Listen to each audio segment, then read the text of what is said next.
in the beginning of the campaign. Brought back a lot of memories there of different times we've seen that little pond. We go a little bit further, have some discussions. Nothing super crazy happens. We discuss about, do we want to keep looking for the cabin? Do we not want to keep looking for the cabin? The pros and cons for it. We say fuck it. When majority says fuck it, let's keep looking for it. We're invested. We go a little bit further. Oscar, the MVP, does augury again. And this time they're like, you keep going. Some good shit's going to happen. Some bad shit's going to happen. Don't die. Figure it out. Good luck. You got 30 minutes. And so we're like, all right, fuck it. Let's keep going. We got 30 minutes to see what happens when we go. And just so happens, about 30 minutes after he does his little, like, gods be with me, we find a cave and an indention that Asher and Cain remember. And there's 3 spikes with rotted owlbear skulls on, sitting at the base. And Asher and Cain are having some, like, PTSD moments of like, hey, this ain't no good. We should just go around it. Shit's fucked over there. This is where we fought some owlbears. There's nothing really interesting. And Thermal's like, nah, I'm going to go inspect that secret hole. And we notice there's some heat waves coming off of it. And Thermal's like, I'm going to go invisible and go inspect it. And and Anahel's like, I want to go be their friends. And flies over, and starts trying to yell out to be friendly with them. And then all of a sudden, 2 centipedes from hell come out because Cold hell. Yeah, some weird cold, fiery hell. Like hell had frozen over and was on its dethaw cycle, so they were just pissed off and angry. Came out, and they had us in the first half.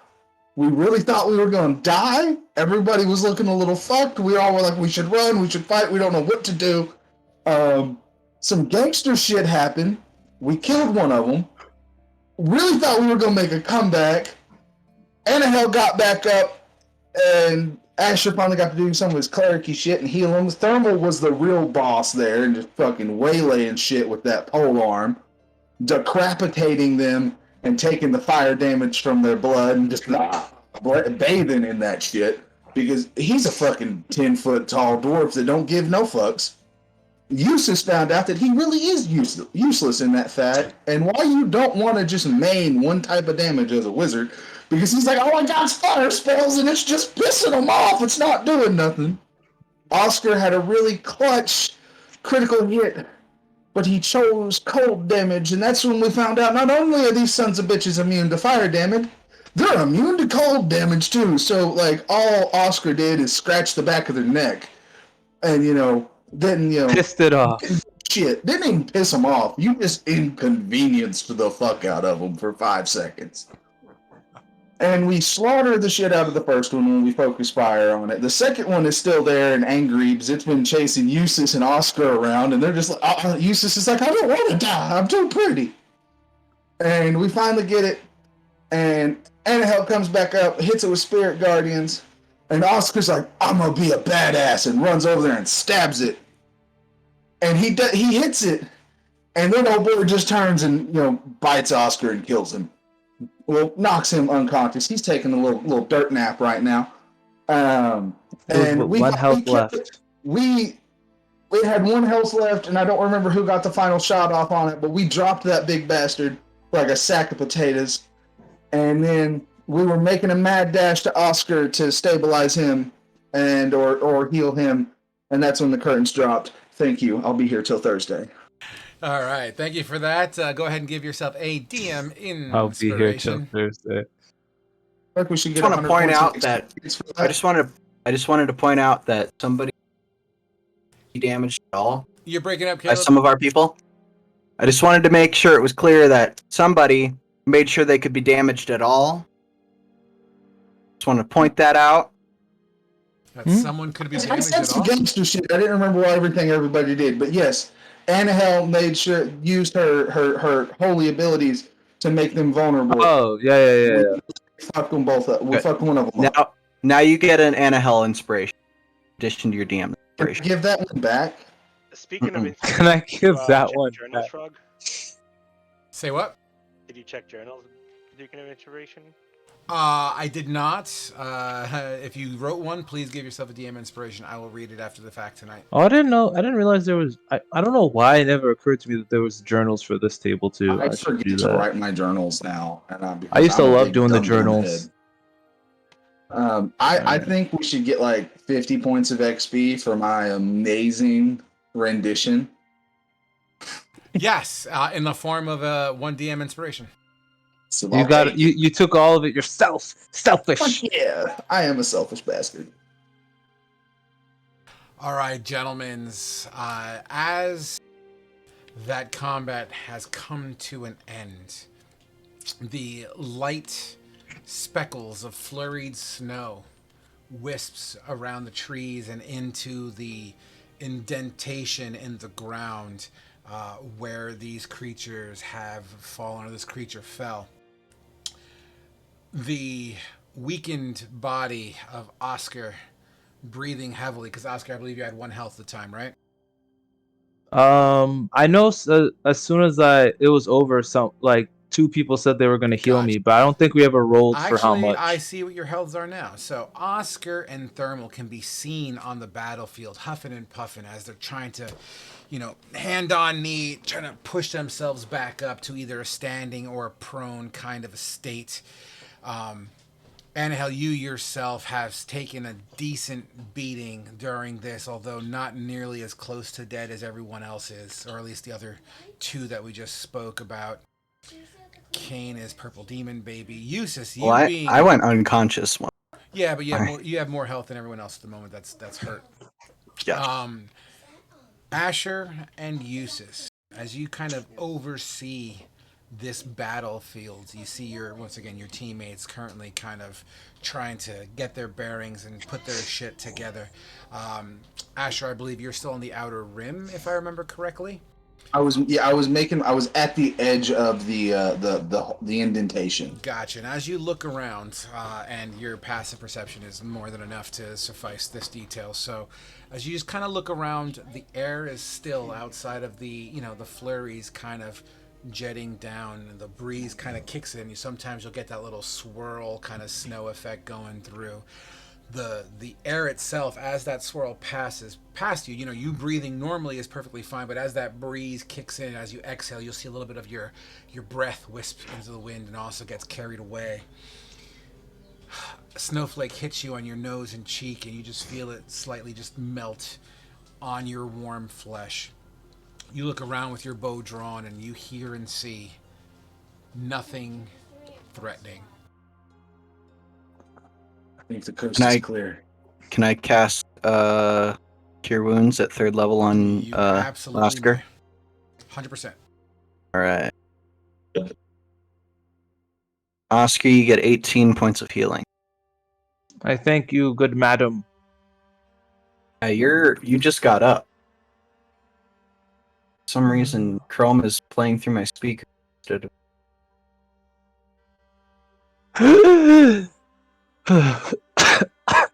Oh. Did we kill it? Was it dead? Yeah, we got did it. We did it. You really fucked it up on that last charge. I hate it when they barely live. It's not as fun as when we barely live. Over here.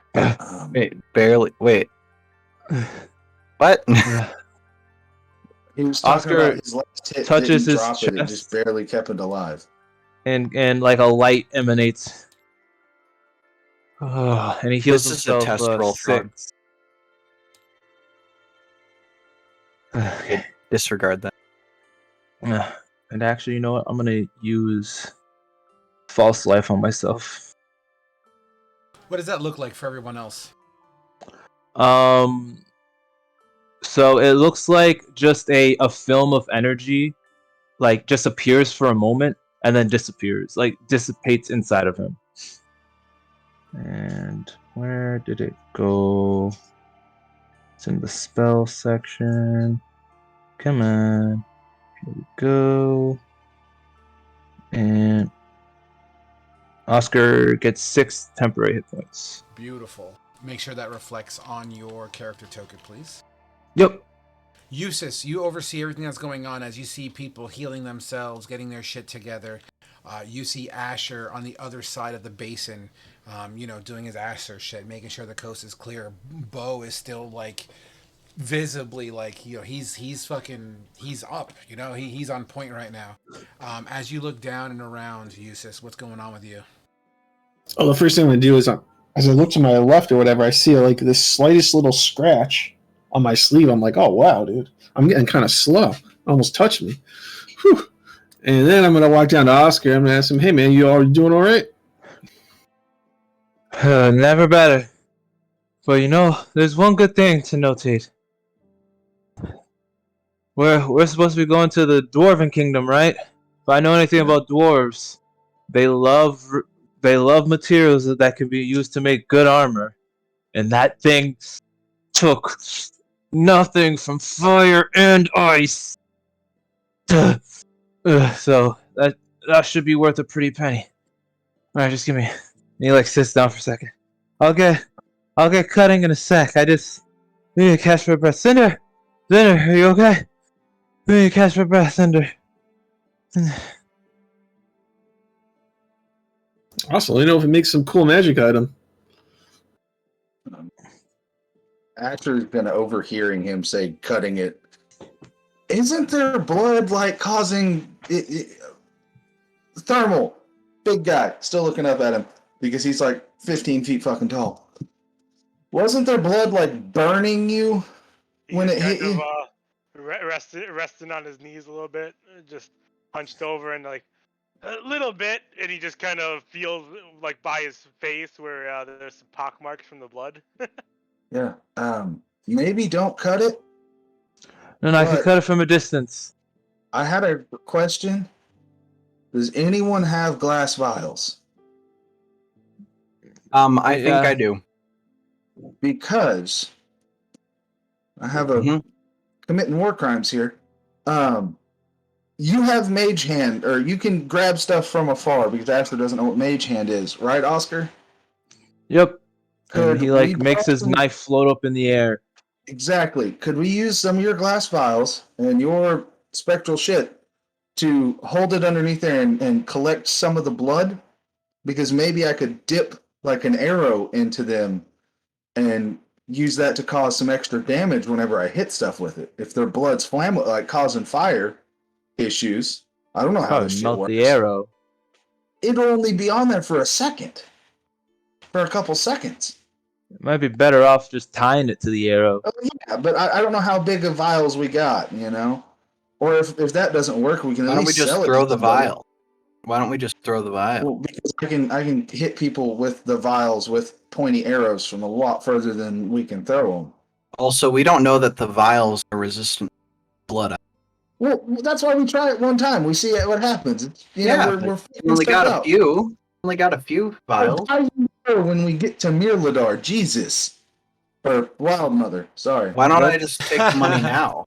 Why don't you just give me the money up Let's start front? by and then draining the blood. The copper at your forehead. I'll let it hit. There. Take that as a down payment. All right, I'll throw him a flask. I imagine Oscar's just mage hand grabs it out there.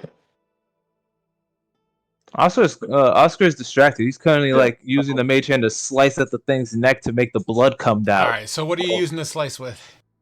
My +1 dagger. Okay, and that's a masterwork dagger, right?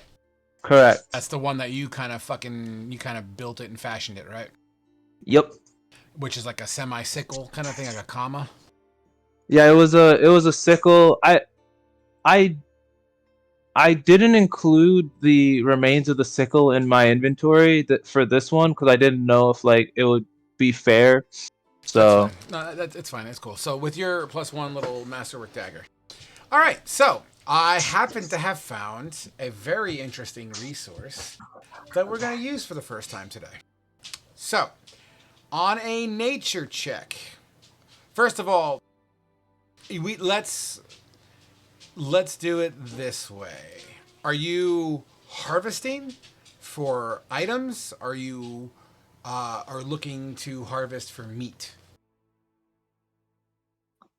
Would the skin, like the hide, count as meat? That would be considered harvesting.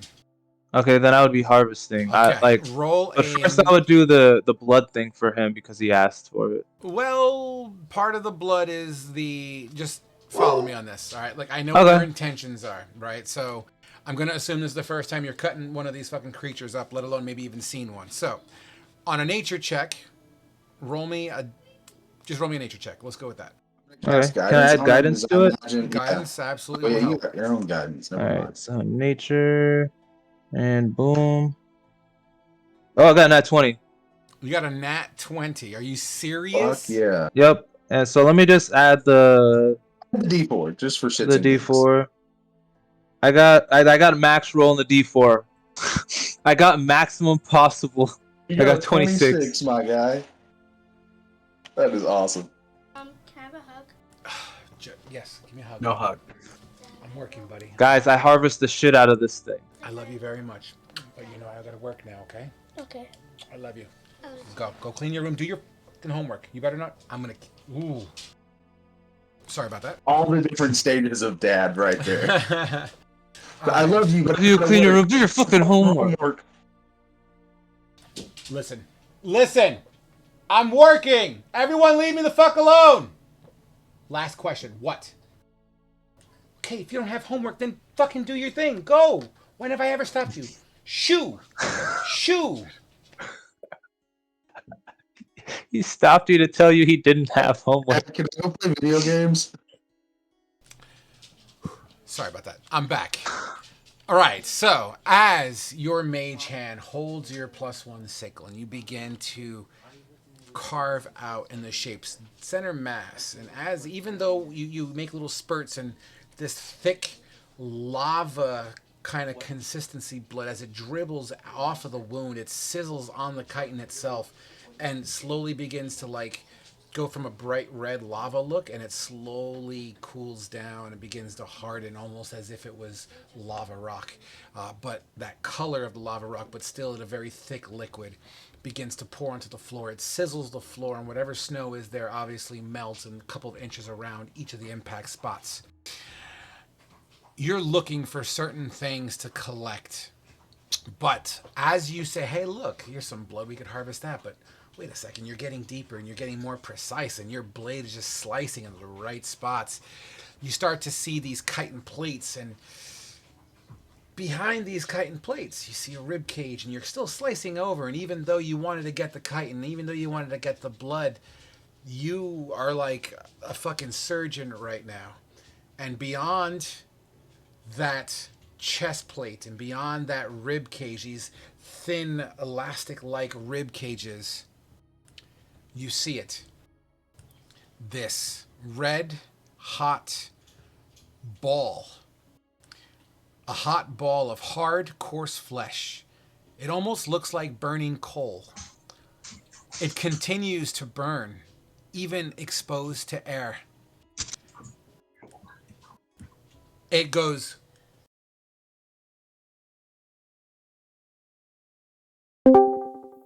Hey, It Asher. was so hot, it destroyed his air. Hey, Yeah, what's hey, up? Asher. Yes. It's 2 copper pieces for a flask. I told you it was a down payment. You'll get the other ones when we figure out if it works or not. Oh, okay. I can't believe it dropped me right as I was It explaining was that. just too hot. It burned up your internet connection. I didn't even realize you guys had your face cams on. I always show my beautiful face. It didn't show up on my thing. I think it did the thing where it like hides it until I click on it.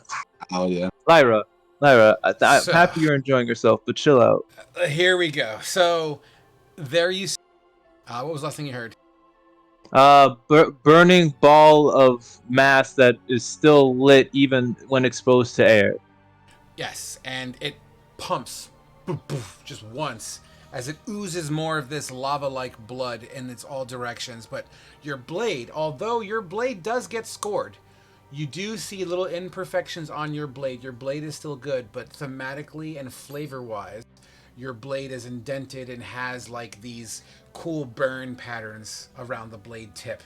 Nothing wrong with it. It's just, flavor. Let me Okay. put my camera back on. It has a And it nice has an acid patina. etch. It has an acid etch, essentially. Yes, basically. It's got a cool lava etch on it. Nevertheless, you slice this one elastic band and it rolls out of its body onto the floor. You judge the size of it. It looks like it weighs about 10 pounds. You look at it and it's beginning to cool down slowly, but over time it does. Out of everything that could possibly be harvested from this creature, you by far say this has to be its heart. Give me... Oh, you actually are an educated man. You are part of Brecca. Can you give me give me a wisdom check, straight, Okay. and roll over a 12. Can I give him Okay. guidance on it? I'll give you guidance on that, sure. I should just pat you on the shoulder. I got a You got this, 17. buddy. Wow. You're like, holy fucking shit. I was going through some trade agreements when I have been kind of rebuilding Brecca, and some of the old shops and the old innkeepers that no longer exist. You find copies of their logs as your team has been kind of collecting this kind of research. You recognize that this item on certain markets can sell up to at least 1,000 gold. Well, shit. Okay, let me. Okay. Its value supersedes anything else that's worthy enough to be harvested from this creature. Okay. And I even see this. This is out of character.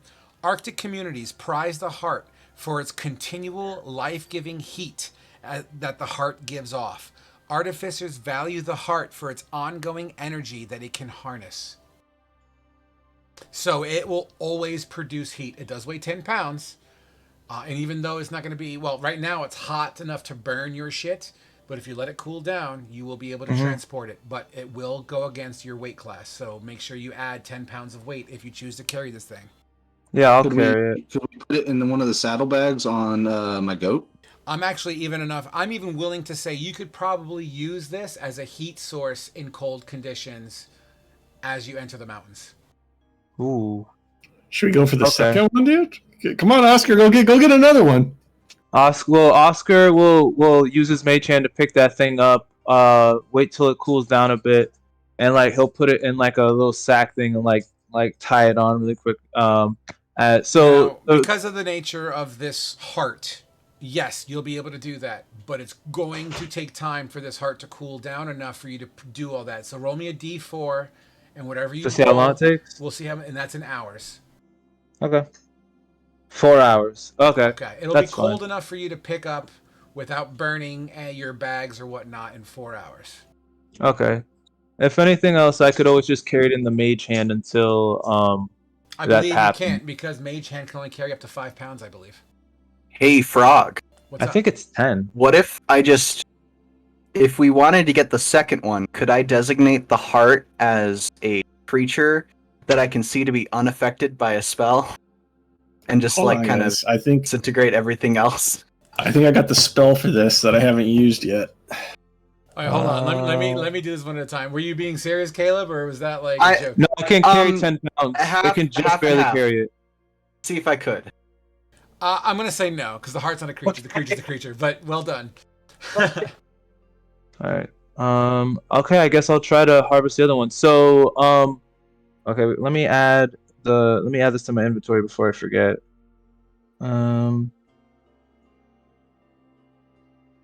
By the way, this resource is really fucking cool. By the way.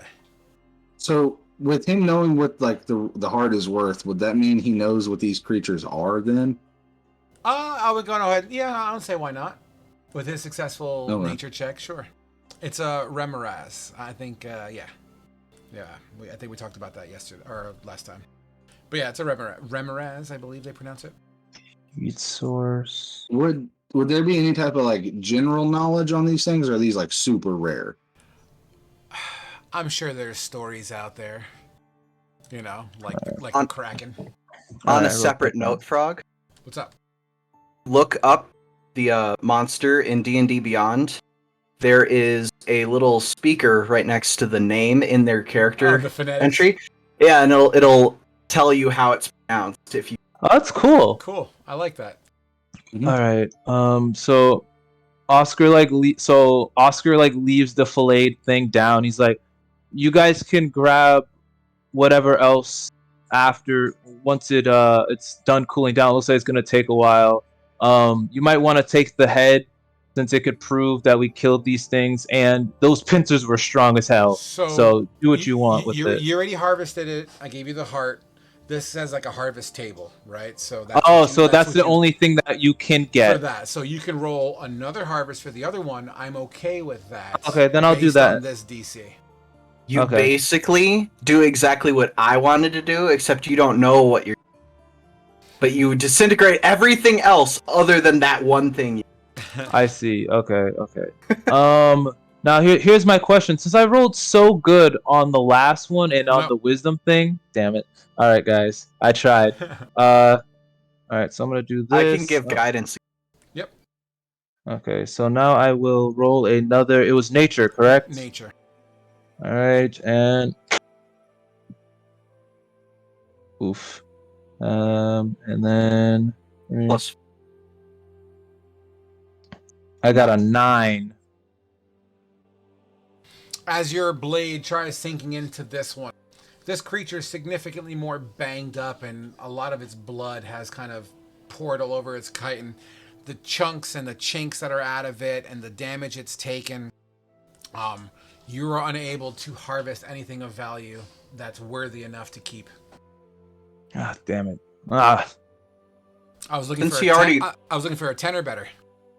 since see if he it's- already went through one, did he get advantage for knowing how to do it? Nope. He did. That's what he was asking earlier. That's what I was implying earlier. I know. Is that worth using an inspiration to re-roll? Can only one of us try and harvest, or can someone else try and harvest something? Negative. Harvest as well. One harvest. Well, damn. I really wanted to try and collect the blood. I mean, it might be worth inspiration, but that's up to you. So I'll be flat out with you. Based on this DC scale specifically for this creature, you're either going to get blood, chitin, or the heart. So you're welcome to use your DM inspiration if you want to re-roll that 9. I'm okay with that, but that's on you. Can we go to the others to give myself a chance to think about it for Sure. a few minutes? Sure. So, guys, you see this heart roll out of the chest of this creature, and you see Oscar currently kind of dabbling with it, talking about it, whatever. He's doing his thing. I haven't heard from Thermal yet. Thermal, as all this shit's going on, what's going on with you? He's just still panting, slowly shrinking back to his normal size, and just sitting there, just hands on his knees.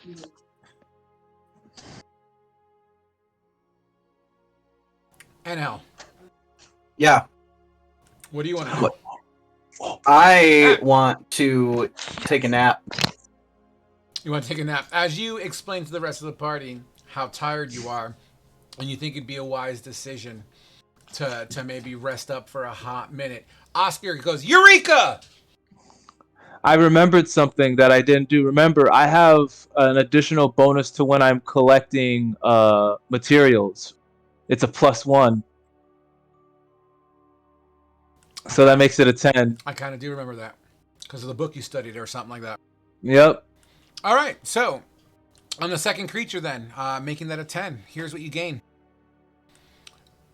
A Remoraz blood that burns as hot as lava and flows just as thick. The blood must be harvested before it cools.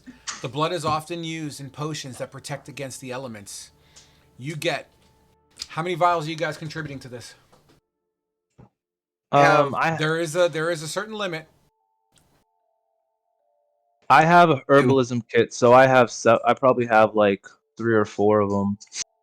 So after I see it work once, I guess I would use like another like 2 of them, so I can say at least 3 if in case anyone else wants to add into it.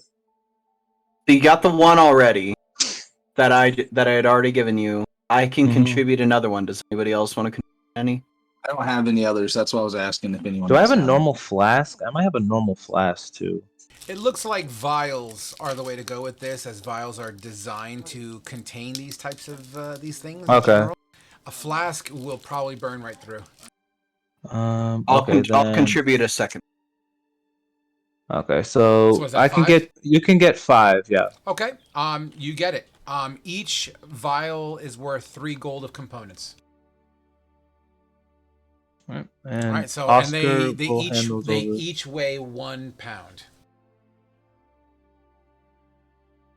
It's Damn, that's actually- some heavy. That's a heavy fucking vial of blood. That's some mercury right there. Yeah, man. Alright, And do me a favor. A side note: if in the event you ever decide to do this, this is not character knowledge. This is me not wanting to try to find where this was before. Right next to those vials, this blood is a crafting component of a potion of elemental tempering. Elemental. All right, you write that down. Whoever's keeping the vials, just keep a mental note Yeah. of that. Please write not character knowledge. Let's Yeah. Yeah. Oscar will just be like- the vials. Oh, and by the way, these potions, they do have an expiration date that I'm not telling you what they are. In character, I'm not telling you. Out of character, 30 days. Oh, plenty of time for us to get to Mirador and sell the bastards then. Yeah. Yeah. But, Nice. So Oscar would tell you guys like, hey, this heart right here, if we decide to keep it, we could use it as like a permanent heat source, or we could sell it to like an alchemist or probably a smith too, because if they don't have to worry about heating up the forge ever again, that's probably worth a lot to them. So in Mirladar, Prague. even though we couldn't get its chitin or its hide, we might even be able to upsell this thing. Yeah, I have one question with the heart. Does it like give off an aura of heat, or is it just whoever's holding it is warm? Like a campfire heat. Okay, so if we all stay It's- close, like within 10 feet, we're all going to stay warm. Yeah, it's a natural fuel source of heat. It's almost Okay. like the core of a sun. It just doesn't stop. Okay. It's not that hot. It's enough to sustain, let's just say, 5 feet around in a circle of it. It will be a warm environment, like a campfire. Could I cast Identify on the blood to turn that Oh, I have it identified too. I character forgot about knowledge that. into character Are you talking about like what it can craft component into? Sure, I'll give you that if you want. and the expiration date too? That's fine. That sounds fair. If you're gonna burn a spell slot for that, I'm okay with that. Okay. I had a question since Angel made a really good point about wanting to rest. Do we want to set up camp here? Eustace, I know can you still do the bubble thing? The I dome? can, but I mean, aren't we really close to this cabin? We still got some daylight left. Okay, so about that, I thought about something while I was unconscious for that second. In that second, I realized how we were doing this the hard way. You guys said that you know people that know where this stuff is, and you said they're probably headed to Brecca or they're at Brecca already, right? Yes, I could just send a letter over. I could send a message over to Brecca and tell them to locate these people and hire them to retrieve the wood and stuff like that, and Brecca can buy it. From us or from them? I mean, we can include a kickback to us group since we're the ones telling them. Yeah, that's fine. That way we don't have to possibly die in this forest, and we can head back to the town and go into one of the not destroyed houses and sleep. That works. Aren't pretty we sure already on the Omar- way to the mountains? Aren't we close? Yeah, to the we're mountains already now? it would take us longer to get back to town than before. We don't have enough light, I think, to get back to town. It's close to sunset, if I remember right. It is later in the afternoon. I would say Yeah. the sun would start showing signs of like daylight ending. Yeah. I mean, we were only an hour. Like we only walked an hour from when we were in town. we walked for like 3 or 4 hours. Yeah, when you got to this location, it was like dinner time. Yeah, Okay. it was like 4 or 5 in the afternoon. Yeah. Okay. If y'all want to start setting up camp, I was gonna go stick my head into the cave just to see what it looks like because from when we were here before, these two big bastards, and he gestures with his bow towards the cut up things, should not have been able to fit in there. So I'm just gonna go. I'm good at being in the dark, so I'm gonna go see what it looks like in there. Yeah, you're Yeah. not close to death. That sounds like a good idea. And Oscar And starts setting up a that- tent. I'm invisible in the dark and I make no sound. So Wait, Oscar has a tent? Mm-hmm. no, Oscar, you don't Damn need it. the tent. He has a he. I point at uses. He Oh, can yeah. make a bubble that Yeah. we can sleep in, and A it's warm. nice little shelter for us. Yeah, it's safe and it's warm.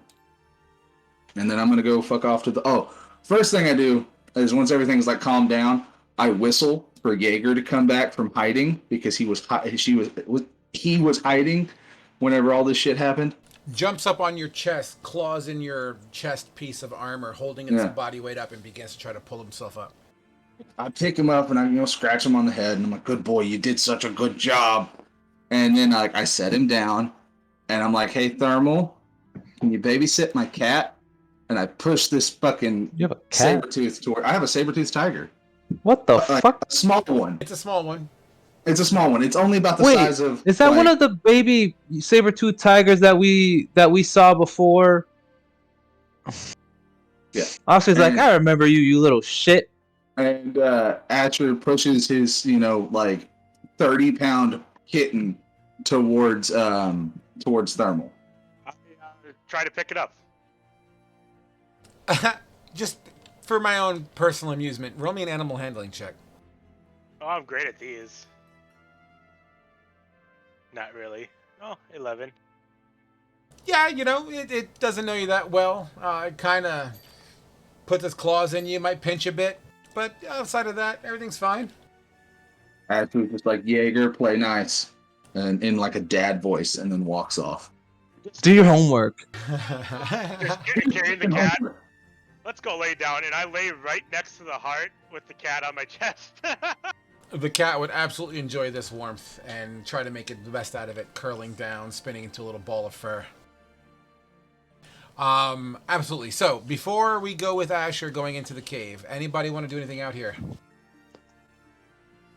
I want to go to bed. I'm gonna find a nice little spot where the floor is like reasonable to like lay on and sleep on, and I'm gonna start prepping the ritual to cast. The Make majority sure- of the sinkhole that you're Is standing it a in, ritual? The majority of the sinkhole that you're sitting in right now, standing in, is more than adequate as far as space is concerned and its level of flatness or whatever. And it's also descended below your normal eye level above. So, unless you plan to do this inside the cave as well, but this spot will work. Right out in the middle. Okay. And that takes what, 10 minutes? Yeah, 15 minutes. All right. Thermals with the cat. Oscar, I assume you're just chilling out here as he's doing his ritual shit. Annahel, Oscar's studying. Gotcha. Annahel, you are probably around the fire while the ritual's going off, or around the heart. Sure. Sure. All right. Is that everybody? Thermal, Eustace, you're doing your thing. Yeah. All right. Cool. Asher, Yes. you approach the cave entrance, which you remember was about 5 to 10 feet wide. Somewhere in the middle of that, give or take. It's not a symmetrical circle. It does seem to be more of like a sinkhole kind of effect, like the product of a bunch of rocks falling and it forms this. You know what I mean? However, as you enter, or at least as you approach the mouth of this hole in the ground here, it doesn't smell good at all. In fact, last time you were in here, you remembered the smell was that of decayed flesh. Same concept here, except a little bit older, a little bit more mustier in that regard. And the first thing you would see as you go, because you remember it kind of curls a sharp right-hand turn initially. So right off the bat, that's all you can see. Okay. Asher will step in. You step in cautiously, quietly, and you don't even have to roll for it because it's stupid to do that. As you just look into, you remember that this section was kind of a little bit of that sort of a design last time you were in here. That's all you can see right now. This area here is currently a blind spot for you, based on But your angle.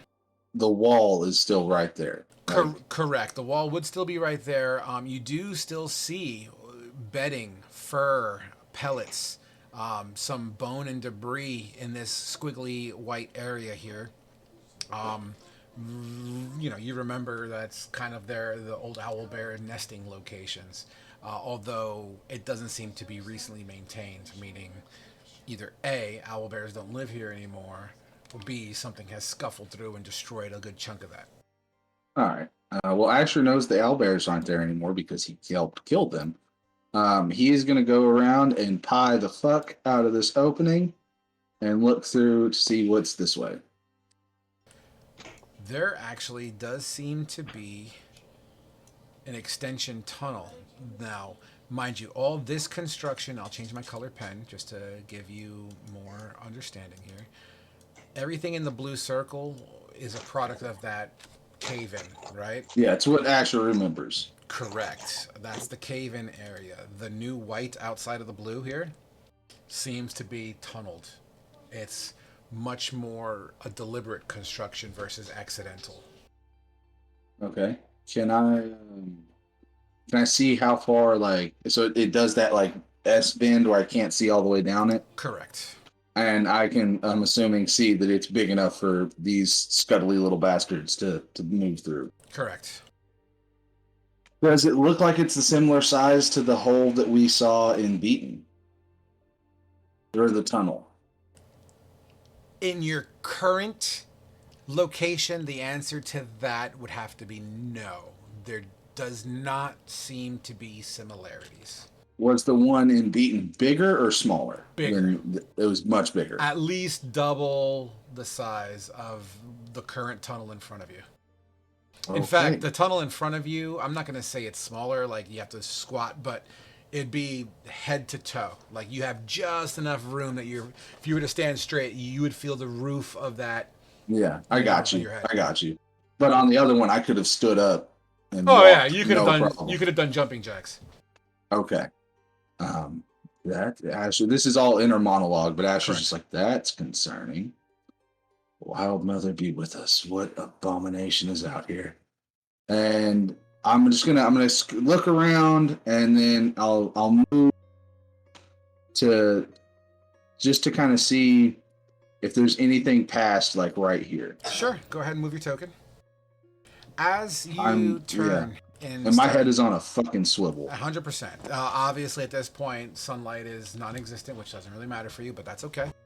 Do you have color dark vision at this point, or is it still grayscale? That was my misunderstanding of it. I thought I still had full color spectrum with the dark vision. Grayscale. Because whenever the digital version of it came out, it didn't link it to the dark vision thing. It just said you had dark vision and could see in the dim light or in darkness as if it was dim light. It didn't specify that it was grayscale, but they've updated it to where it is still in grayscale. So I misunderstood it at first. So it is still all in. I see shades of gray. Gotcha. Well, you have yourself a fork in the road, sir. That's all he really wanted to see, was just to see if there was like forks in the, just what it is. He's not trying to go spelunking. Just wanted to see if there was anything, like, can I tell, like, from the tracks and everything, like, how fresh it is? Because, freshly moved dirt looks different than dirt that's been moved and sat for a lot of this is all two. Pure rock, with some maybe roots that might be kind of stuck through from the vegetation above you, most likely. But I don't think you spelunk too much enough for me to be like, yeah, it's a fresh construction. It is cleaner, but whether or not it was last week or last month, it wasn't here last time you came through. It wasn't here several weeks ago. Correct. Because we still never figured out if there was time dilation while we were with the hag or not. But I know from my notes and everything, it's been at least 7 weeks since we started. Papers, but it's been It's been like 7 weeks since we started, and this would have been like the first. It's been like 6 weeks since we were here. So because math. So yeah, he knows that this is within the last 5 to 6 weeks. But seeing that it snakes off and everything, he's gonna quietly go back to the party and report what he found. By the time you get back to this location, all your party members are vanished. Do I see the dome? Technically, you don't, but you would know it's there. You just Yeah. don't see it. Asher whistles for Jaeger. And poof, a fucking cat appears. Good boy. And I go and scratch his head and have him go back. And then I go and check on our horses and our goat and bring them closer. And then go back into You bring the horse and the goat down the log. You kind of guide them safely. The log is big enough and it's solid. I'm okay with that. I imagine the goat just jumps down because it has like weird abilities where it's good with this type of shit. This is not that type of goat, but I understand what you're saying. Well, the giant goat, unless it's a different type of character sheet for it, it's supposed to have like sure-footed or something. It makes its way, does a fucking backflip down the down. Well, no, I wanted to make sure I had the right, It's technically has the same stats as draft. Is a what? Draft. Okay. I wanted to make sure I don't know if there's like different kinds of fucking mounted goats you can have. Wait, do I recognize this giant goat? No. Okay, because I have seen a giant goat once before that belonged to that trader. Stop trying to recognize my animals, you jackass. Nevertheless, I assume everyone's trying to take a long rest? Oh, Yes. Oh yeah. Yeah. All Or right. 4. Okay, do we want to do watches or just sleep? Thermal would probably just be snoring at this point, right next to the heart. This dome is decently radiating warmth in this dome. So, outside it's a chilly fall with some snow patterns going on. And inside it feels like a summer's evening.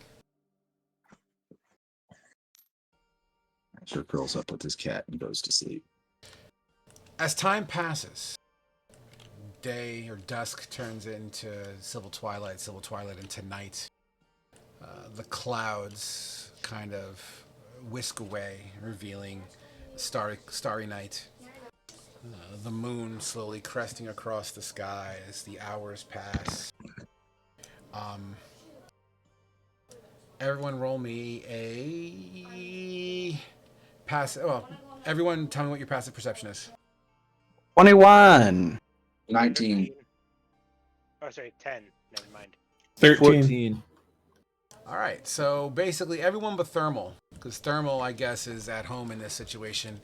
You begin to feel the ground tremor, just enough to feel like a massage vibrator. And it lasts for like 5 seconds and goes away. Wakes you up from your sleep. Not enough to break your long rest. Flavor. Asher's gonna stick his head out of the dome and look to where he has the goat and the horses tied up. Are they still there? They're Or still did they there. get trimmered? They do seem to be a little startled as they're kind of moving a little bit in a manner that, an anxious goat would feel. But they're not like running away or anything like that. Asher will use his. I'm assuming this will reset whenever I wake up. His one-time free use to speak with animals, because it technically lets me speak with all animals. And I'll tell the goat and the horse it's okay, it's past, calm down, go back to sleep, we're okay. Yeah, and then he tells Jaeger he's such a good boy. What does And the goes goat back sound to like, sleep. Frog? Or what does the horse sound like, Frog? I've never talked to the horse before. Sounds like Wilbur. Good boys. And then I go back to man. bed. Absolutely. As you kind of poke your head out, Eustace, fucking Annahel, Oscar, you also would be perception. You would also perceive this vibration enough to allow you to either go back to sleep or make a comment, anything you wish. You can go first. I'm just. Caleb, I don't know if your microphone's dying, so like I could hear you for the first second, and then it, like for some reason, it's almost as if the sensitivity is either A, not picking it up, or it almost sounds like this. It's like if I keep pressing, you know, about when. Testing. Anything happening? It's better now. Can't hear you. But I'll let you. No, don't fuck with it because we're trying to fix it. Okay. Yeah, right You now guys it's want to fine. contribute? You want to contribute to my new microphone? You are welcome to. Fair enough. I tossed you a copper piece. That's got to count for something. Copper is So, expensive right now, so maybe that was more valuable than I That's thought. one thing that's never made sense to me. Why is copper the least valued coin whenever it's actually very valuable? Because we don't make bullets in D&D. Well, okay, that's true. Or We like, use- we use or lead like for bullets. wiring to for Yeah. circuit boards. Okay, fine. Hey, you know, at one point in time in history, aluminum was worth more than gold and platinum. Okay, boomer. Well, no, that's why there's an aluminum cap on the top of the Washington Monument. So All right. Annabelle, what exactly did you want to do now? Go to bed. That's what I wanted to say. As you turn and just kind of say "fuck it" and rest, Oscar, you see Annabelle kind of like, "Fuck it." Oscar doesn't even open his real eyes; just the eyes on the robe open up and look around, and like he just like not seeing any like, danger around, seeing that no one's reacting. He just like cuddles more with Cinder and just sleeps. The eye from Resident Evil 2 opens up on your shoulder and then closes back down. Eustace, you also got startled awake. You're welcome to do anything you wish at this point. I'm just gonna look around, be like, don't really see anything, and he's just gonna go back to sleep. Awesome. And as you all drift back, the one person not giving a fuck, Thermal, snoring his ass off. You all gain the benefits of a long rest. You can you can uncheck a thing that says reset maximum HP so that we can roll the hit dice for it since it's not a comfy one. No, I thought we ruled that if we're in the dome, it counts as a comfy one, right?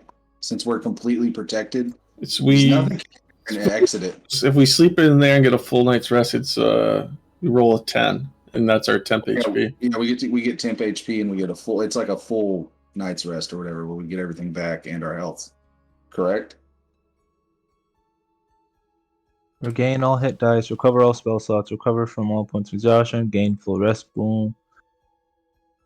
Yeah, but we're not getting our health all the way back. We have to spend hit dice for it. Yeah, no, this dome will still be as the long rest goes. But you can roll your hit dice.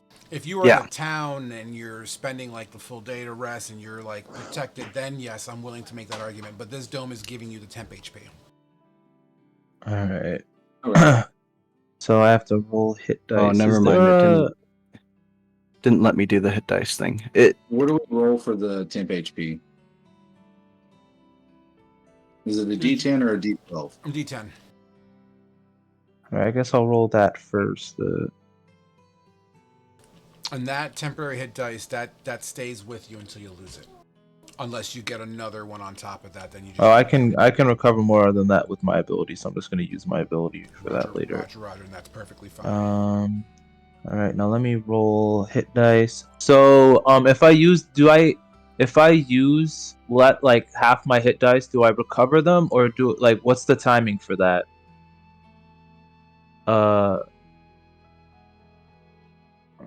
Yeah.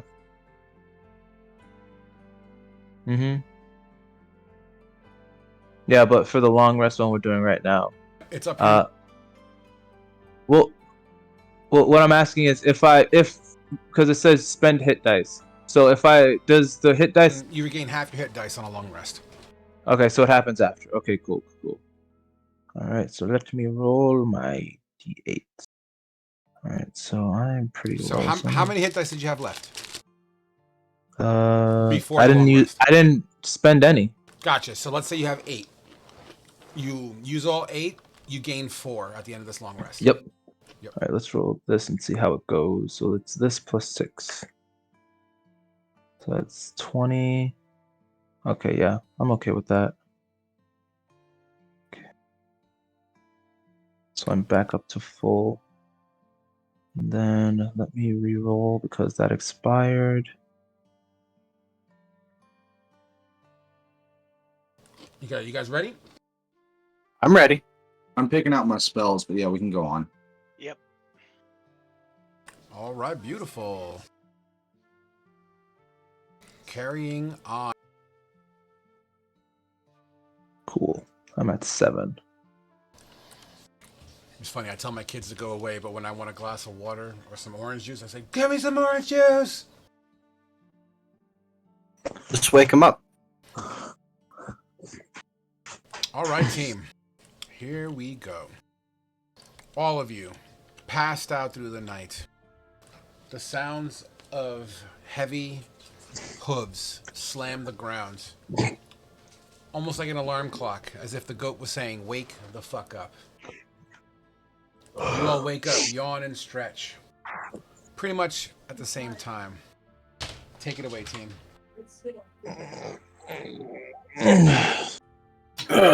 Asher gets up all stiff and starts putting his breastplate back on. Wait, Oscar, well, you don't sleep with yours on?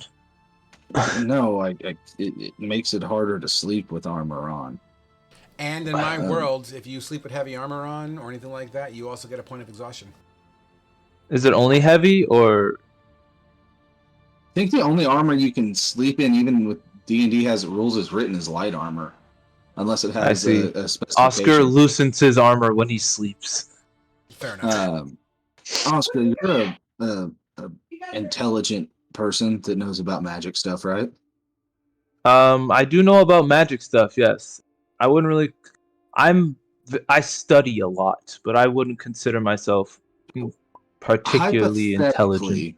Hypothetically, if a person had a set of armor that's armor of necrotic resistance, how much could they sell that for? Would you know? Well, it would have to be magical, and if that's the case, if I'm just gonna roll on Arcana just to, because I have an idea of how much it would be worth, and I just want to make sure see how accurate Oscar would be. So I'm gonna roll an Arcana check, because Oscar is good at that kind of shit.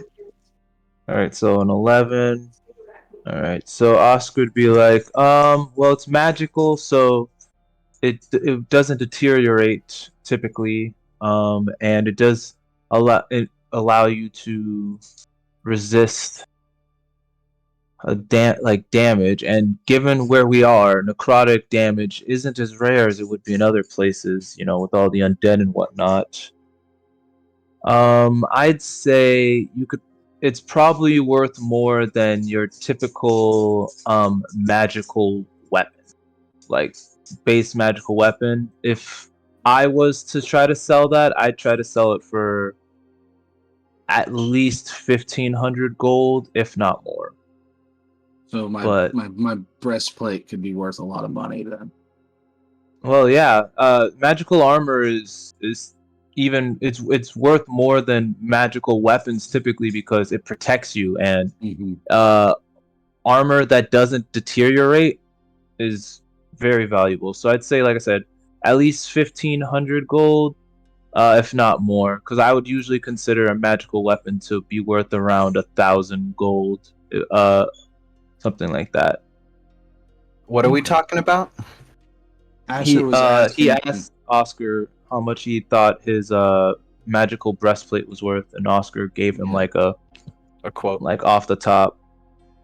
Yeah, because Asher has a breastplate of necrotic resistance that has came into play exactly 0 times, so he's wondering if it might be a good idea to sell it for something that might be more useful. If you sold it to Miladar right now, you could probably get it for a fucking steal, because they just got assaulted by an undead army not too long ago. So I could upcharge it at Mirador, is what you're telling me. Hundo. So like 2,000 gold? If you can find the right sucker, I mean buyer. Ooh, you could send 2,000 gold to Anahel and or Thalia, and she'd buy a horse with that. All Asher knows is Thalia's dead. Nah. That's out of Maybe character knowledge. you should ask Eustace about that. That's all out of character knowledge that Asher doesn't know about. Asher has an intelligence of 10. He's just barely smarter than like the average person, but he's got a decent wisdom. So He's technically smarter than Oscar. well, There All you right, go. so are we heading off towards Miladar? Yeah, man, we got it. We got to go in the mountain. We got to find. Actually, we need a geography check, Frog. Like out of yeah, character. yeah, Are we going east or south? Where are we going? I'm not understanding the question. Like, I understand what you're asking, but what are you specifically asking? I think we have some confusion about our destination because, like, some of us are saying we need to go east to Miladar in those mountains, but I thought the mountains that we need to go to for Thermal's quest and where Zine would be to the south of the So town. they're all in the This same square- mountain, right? This square is going to represent the area of the map you're in, because I don't want to lose that right now. So the compass represents the correct coordinate directions. Let's say you guys are the X, right? And let's say this squiggly represents the mountains. Okay, these squigglies are the mountains. Okay, to the east of you. There's a river that you all know and love. That I should probably use a different color for that. 1 second. Fucking water. There's a river. Okay. And by the way, this is obviously not to scale, so work with me here. So you guys know Mirladar is to the north. East is the mountains, in particular, where you're following Zine, technically. And then to your west is where you came from, generally speaking, and to the south, no one's ever explored, so no sense. Okay. Bringing that up though, could you take out your map because you have a map showing where Oh shit! I forgot to ask to copy the map during the long rest. of the Damn. region, right? Thermal. I'll take my map out. That Okay. I All had. right. Can you Oscar looks hungry. Can you show us on the map where you think the ruins are? My map has led to here, and I point to the map. And it's a very vague representation. It's almost like it was torn out of a book. It's like one of those generic overworld maps kind of thing in that section. And it's just a spot in a graphic that says Whitestone Mountains. Could we use my map of my actual map of like the area and like overlap it and like try to see if we can identify it based on like comparing the two maps? Okay, so Oscar, you're the one with the actual map of the area, right? Yeah. Okay, that's who I was wanting to talk to then. I wanting to talk to both of y'all then. Well, Can we yeah, lay both of Thermal- these out then. Yeah, Thermal, nobody likes you. Asher, least of all, because your No, map that's isn't as good as Oscar's. no, Who had Oscar which likes you maps? best. Oscar thinks your map is great. No, I was trying to figure out who had which maps. So Oscar. All right. So Thermal's map has crystal. Well, I forgot off the top of my head. I forgot the name of the town or the ruins there. Let's just use the name, okay? Because I could even do it right. Hold on. The Crystal Peaks. Crystal Peaks are the modern name, but that's not the map that you're holding. Yeah, the Iron Kingdom of. Yeah. Mata. Yeah, I gotta find the exact name. Forgive me, I didn't have that pulled up automatically, and I want to get this going here. So, so your map has that in a very generalized, kind of old school, pulled from a book map. Your map, Oscar, is more modernized, and although more detailed and a little bit more to scale, you don't see the name of this Iron Kingdom. I will just use the name Iron Kingdom as a pseudonym. You don't see anything like that. You'll just see the Whitestone Mountains and the Crystal Peaks. You'll see, which is also in that spot of the Whitestone Mountains, which is ideally east of you, but deep into the mountain. Okay, so we know where the Most of Crystal name Peaks in, are. Campfire Talk. So we know it's in that area, and like Oscar would point to that area on the map. Yes. So we know wherever this place is hidden. It's hidden somewhere here, and Yes. if we head here, we have our best chances of finding it. Yes, but we also need to go. We talked about going to Mirador because we need supplies. Like, I'm almost out of arrows. We're gonna need some cold weather gear to go up into these mountains. Because once you start getting into where the snow is, where me and can't say me and Kane, but where me and the previous party had tried to get to, it starts getting very cold. We're going to want to get supplies. So yes, we're gonna have to go a little bit out of the way to Mirador to get supplies, restock on things, and then go up towards the mountains. They're both still in the Whitestone Mountains. It's just we're gonna have to dogleg there and go up because yes, we can go up into the mountains right now, but we're going half cocked. I've got 15 arrows, and we're running low on. We're gonna be running low on our rations. Game's gonna be short up there. We're going to freeze because yes, we have a heart that can keep us warm, but if we ever get separated from it, we need to have redundancies because we've tried going off half cocked before and that doesn't go very well for us. So yes, it will add some time to our travels, but I still think Mirador is going to be our best bet to go get some supplies and then go to the mountains. Where is the Crystal Peaks in comparison to Mirador and where we are right now? Is it closer to where we currently are, or is it closer to Mirador? Or is it somewhere in between? Are you asking me, or are you asking? Yeah, I'm asking party? you because What does your map say? you are thing? the map. Yeah, so you're asking how far away Mirador is, basically? Well, like, yeah, how far Mirador is and like the Crystal Peaks, like where is it in this equation? Like, is it close to where we are? Is it close to Mirador? Based on Is the it map, the Crystal between? Peaks is by far closer. Mirador, and most of the party, well, some of the party already know this. From this location, Mirador is a couple of days away. Okay. And there's Yeah. no towns or anything nearby. No, there's that There we know are of. no major towns that would be represented on a map worthy enough to make the map. Whether or not there's other communities there, to you guys, is unknown. I say we add a couple extra days. We add a week and a half to our travels, get our supplies, get prepared, and then we go to the mountains. Because I mean, Annahel needs to get armor. She can't keep running around without armor on. I think I'm doing a pretty good job, Asher. You almost died the last fight. You were unconscious. I had to heal you. You can't I keep just running around. was resting my eyes for a little bit. You can't keep running around. I was just definitely choke. fine. Thermal messed it up, but I didn't want to bring it up, but now you've made me bring it up. Oh God. No, we should have just ran from the beginning, and you shouldn't have tried to go talk with it. You need to have some damn self-preservation. But we're What's not going to get wrong on with that subject yet. How do You've I know almost if I got- need to self-preserve if I don't know if they're not friendly? If we're going to an area that's surrounded by snow, and we've been hearing the ground rumble, and there's a cave that we've told y'all there shouldn't be anything in, and all of a sudden there's heat coming off of it.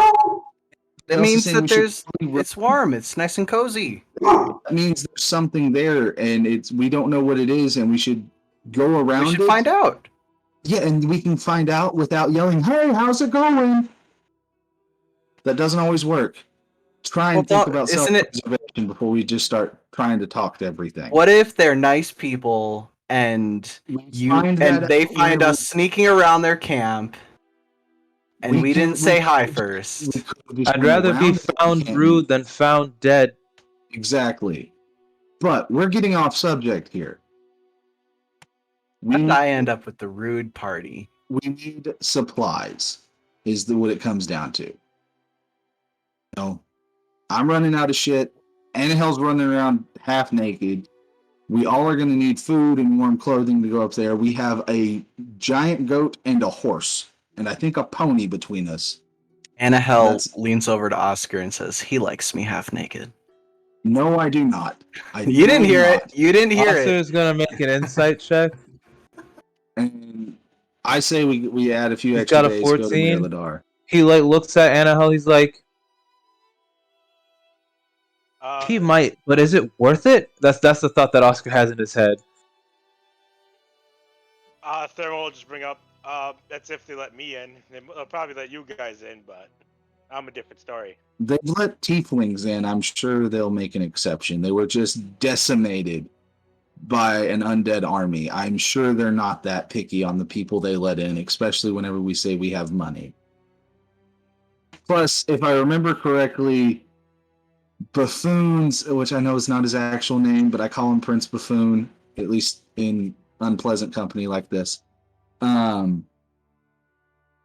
His secretary or something said they were going to speak to us at another time, and we just said fuck it and we walked off. But we at least know they're kind of desperate for people and help right now, so I don't think they're going to be too picky. If worse comes to worse, can you do anything you can turn invisible and just walk past the gate, and we'll figure it out from there. Because I mean, once you're already in the city, it's kind of hard to say, hey, you're not supposed to be here when you're already here and you're spending money. Just don't get too drunk, please. Well, why don't we just? Oh wait, I wasn't there. Never mind. Yeah. Asher and Eustace so far are the only ones in this party. I was about to say we should just jump off the mountain again. That worked last time. I have abilities to do that anymore, but well, I'm sure it'll be a warm welcome if they find me in their city. We'll figure it out. But and he just gives a little sly grin. we'll see what happens. I mean, I don't know what the issue is. Yes, you look a little different, but I don't know the difference of why other dwarves wouldn't like you. Let's just Whatever. say It's cultural. There's bad history between the surface dwarves and my kind. Out of character, it's like Right. normal elves and drow elves. Well, Yeah, why don't we just give him some makeup and cover up the gray skin? But in character, he's the first dark dwarf that he's ever met, and like I can turn you invisible for a while if all else fails. Let's just get going. Hold on, did Thalia just offer to whiteface him? Yes. Anna Hell offered to whiteface. that's racist. Oscar inherently felt wrong about that and tried to gloss over it. Oh, this stream's going to hell. But yeah, we'll figure it out. So Eustace, I mean, you hear all this happening, this conversing. What does Eustace contribute to this conversation? You know, that cabin could be around the corner for all we know, man. If we just This find cabin. that thing, get that obsidian, dude, that's easy money. It's We've already easy. established how we can make money off of that, though, Eustace. Actually, you guys, you know Oscar's- what? It's a new day. I can cast augury again. Hold on. I want to hear what Asher was finishing up there. Say again. We've already discussed this. We wasted an entire day yesterday on a wild goose chase for this fucking cabin. Beaton is destroyed. We cannot save it. It is a goddamn popsicle right now. All we can do is Oscar made a very good point. He is friends with the people that are ruling Brecca right now. Well, I'm one of them. Whatever. Yeah, you are one of them that are ruling Brecca right now. We know that the people that used to harvest this ironwood are going to Brecca now for a new start. If Oscar, who offered to send a message to the people of Brecca, or to his party, his friends that are ruling Brecca right now, send a message to them saying, hey, there's a group of travelers coming to your town, coming to the city that are from Beaton. They know where Ironwood is. Find them, pay them well, and they will harvest. You can get a stream of Ironwood coming in. That's revenue for them. That solves the Ironwood problem. They'll know where it's at. We'll have gained favor from Brecca. We will eventually start getting possible kickbacks from it. That gives us essentially what we wanted without having to deal with the Empire, who is too scared to do anything right now while they're trying to establish their foothold. They're building up an army, but eventually they're not doing anything with that army right now. They're sitting with their thumbs up their asses. A whole town was destroyed, and they didn't do a damn thing about it. Mirador is too busy with Prince Buffoon having his head up his fucking ass.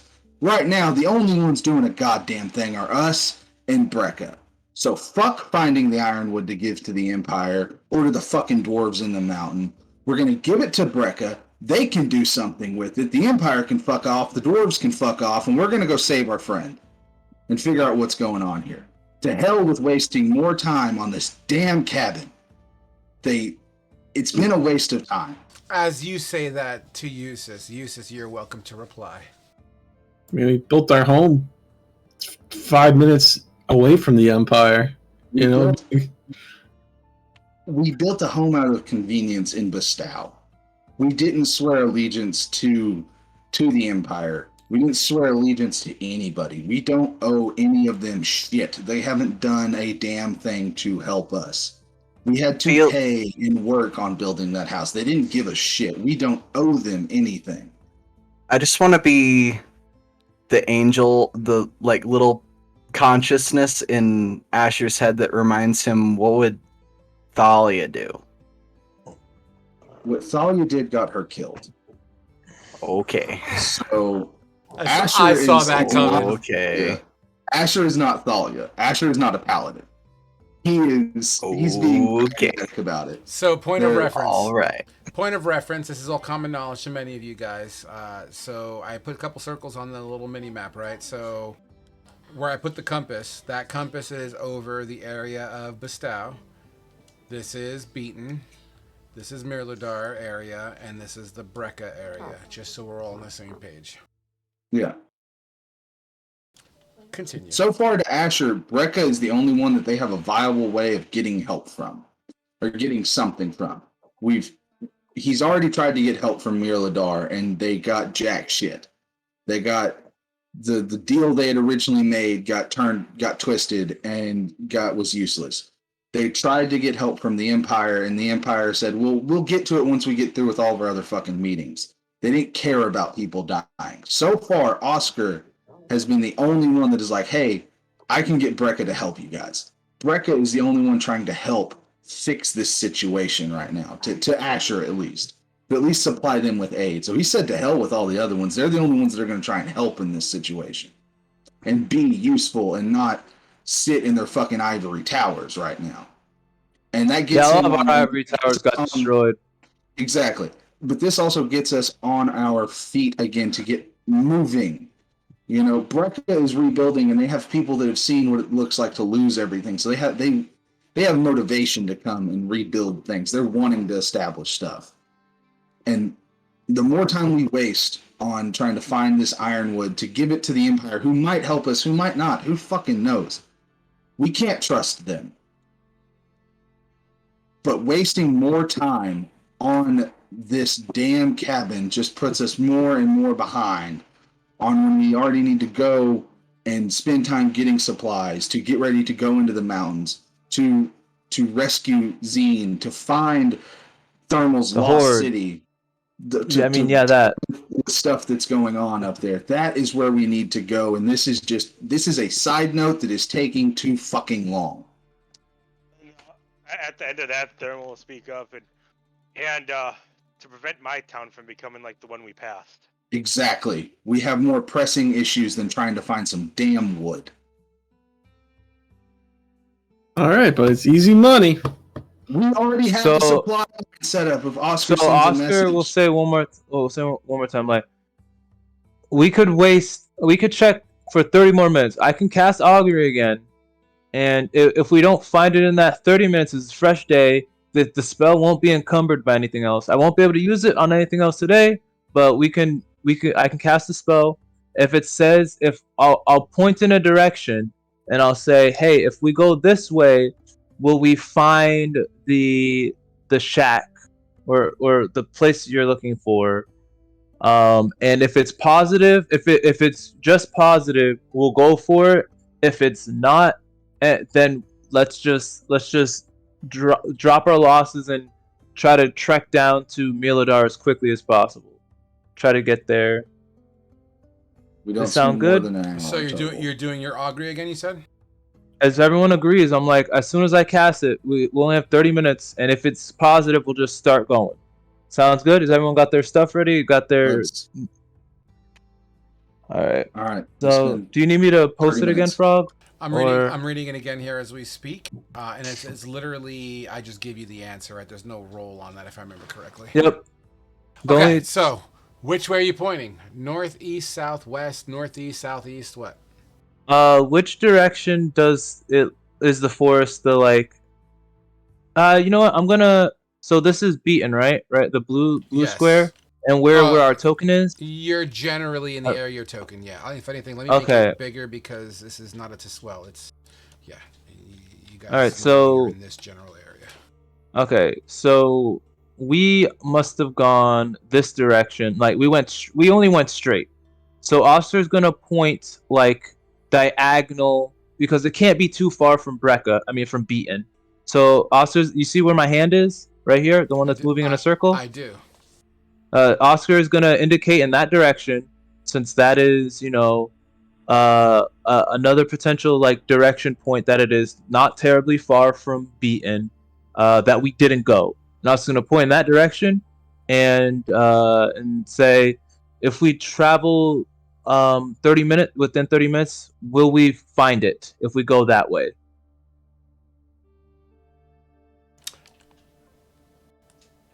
Only because I want the dice to tell the story as well. Roll me a D100 for my own I personal. like D100 rolls. Let's do this. They don't get used enough. 58. You feel good about your question. Okay. All right, I know guys. I'm Let's supposed to just say go. wheel and well, fuck that shit. You Yeah. feel good. You feel All right, guys. Let's go. If anything else, we're just wasting 30 minutes, and then we can get it trucking. Leave it to the magic. Let's go. All right. You grab your shit and you begin to head in that general direction as you go up the log with all your belongings. The flurrying is still fairly consistent, and although the majority of that is not accumulating, there are some spots that, colder spots on the ground that seem to gather this snow. I'm not saying it's like an inch or two thickness, it's still very much a flurry, but it does seem to be coming off of the mountain. It's not thick enough to block your line of sight, but if you were to kind of hold your eyes on the mountain range to your east, it does have a white cloud of like snow that just seems to be drifting off ever so slightly off of that mountain cascade there. You make your way in a southerly direction, crossing through trees. The terrain itself, although it's not the whitestone peaks and the jagged crack areas, it is still very much a all-terrain kind of a situation here where there are some peaks and valleys, not nearly as sharp as inland more, but the trees here begin to get thicker the further south you go. Granted, you're traveling within 30 to 40 minutes of the last augury at this point. It is still very much a wooded area, but the further south you go, you start to see that snow begin to accumulate more and more. Temperature begins to drop slightly as well, enough to maintain a level of powder on the ground, 2 to 5 inches in certain cases. Leaving footprints in the snow, you see other footprints as well, from deer to small raccoons or maybe some snow hares that kind of just pass through, dodging and weaving between branch and tree. I want everyone to give me a perception check, please. As you make your way south, you look over your left shoulders to the east. And I'm using guidance on myself. That's perfectly fine. There seems to be a hollow of trees allowing you to get this decent view of the mountains. That would be a nat 20 for me. I got 19. I got an 18 total. 13. Oh, Did you roll a 2, Uses? yeah, I think I rolled. I don't know what the hell I did. How do I hit the bonus, the plus 0 or whatever? Wisdom perception? Rolled Yes, 2, you so that's rolled right. a flat too. Sounds to me like Eustace didn't perceive. No, did not. But Thermal, you're the one that kind of recognizes a abnormal sight on the mountain. Even from this range, there's something in the air. You kind of squint. The shape itself looks a little like this.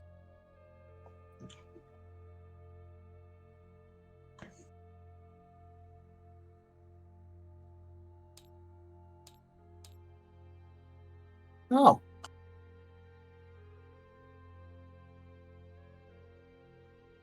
Isn't that what we're here for? A hot air balloon? Yeah. No, we're here for a cabin. Was that? No, that wasn't the other table. We're only That's the- looking for the hot air balloon guy. That's the doctor, right? Yeah, that was for Kane, but Kane's not here right now. Who's that? Oh, right. Does Thermal point out the hot air balloon to anybody? That's up to Thermal. I was actually just about to get to that. I was gonna slap Asher on his thigh and point him in that direction. But what do you Meaty call that? slap on the thigh. Hold on. I gotta flavor this. I'm jumping on this.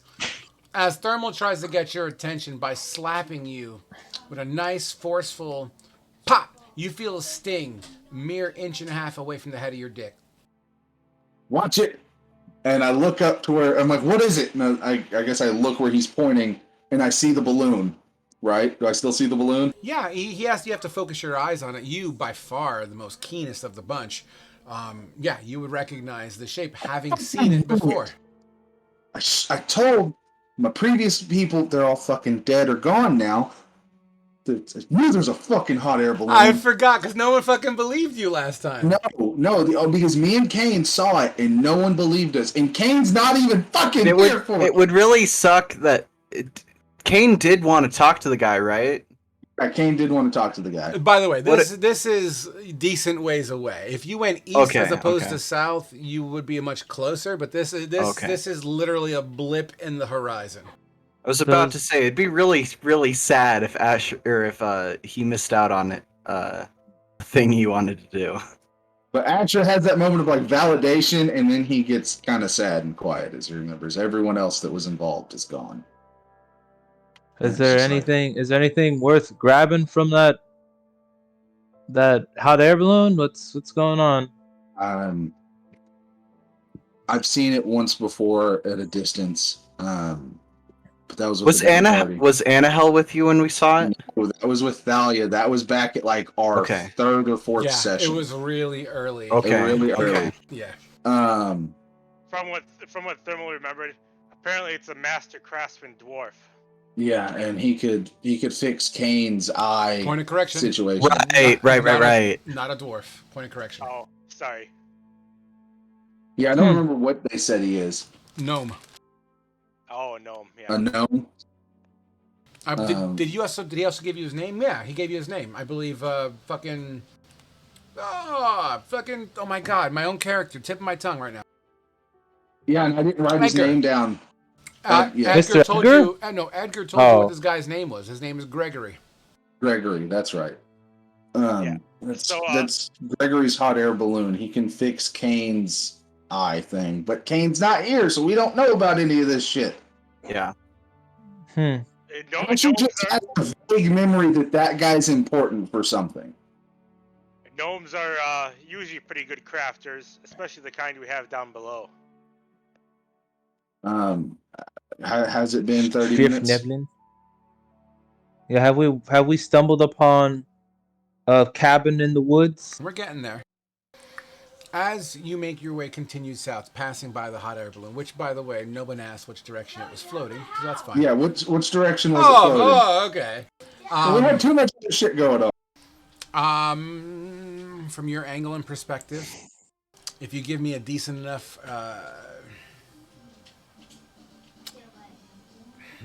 fuck it, just use your perception. Let's keep it simple.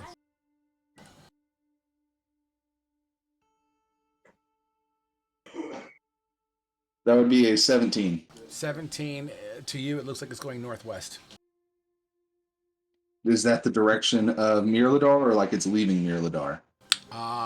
It's east of you, it's heading northwest. That could be, depending on the winds, it could be Mirladar, it could be Brekka, could be the northern lands.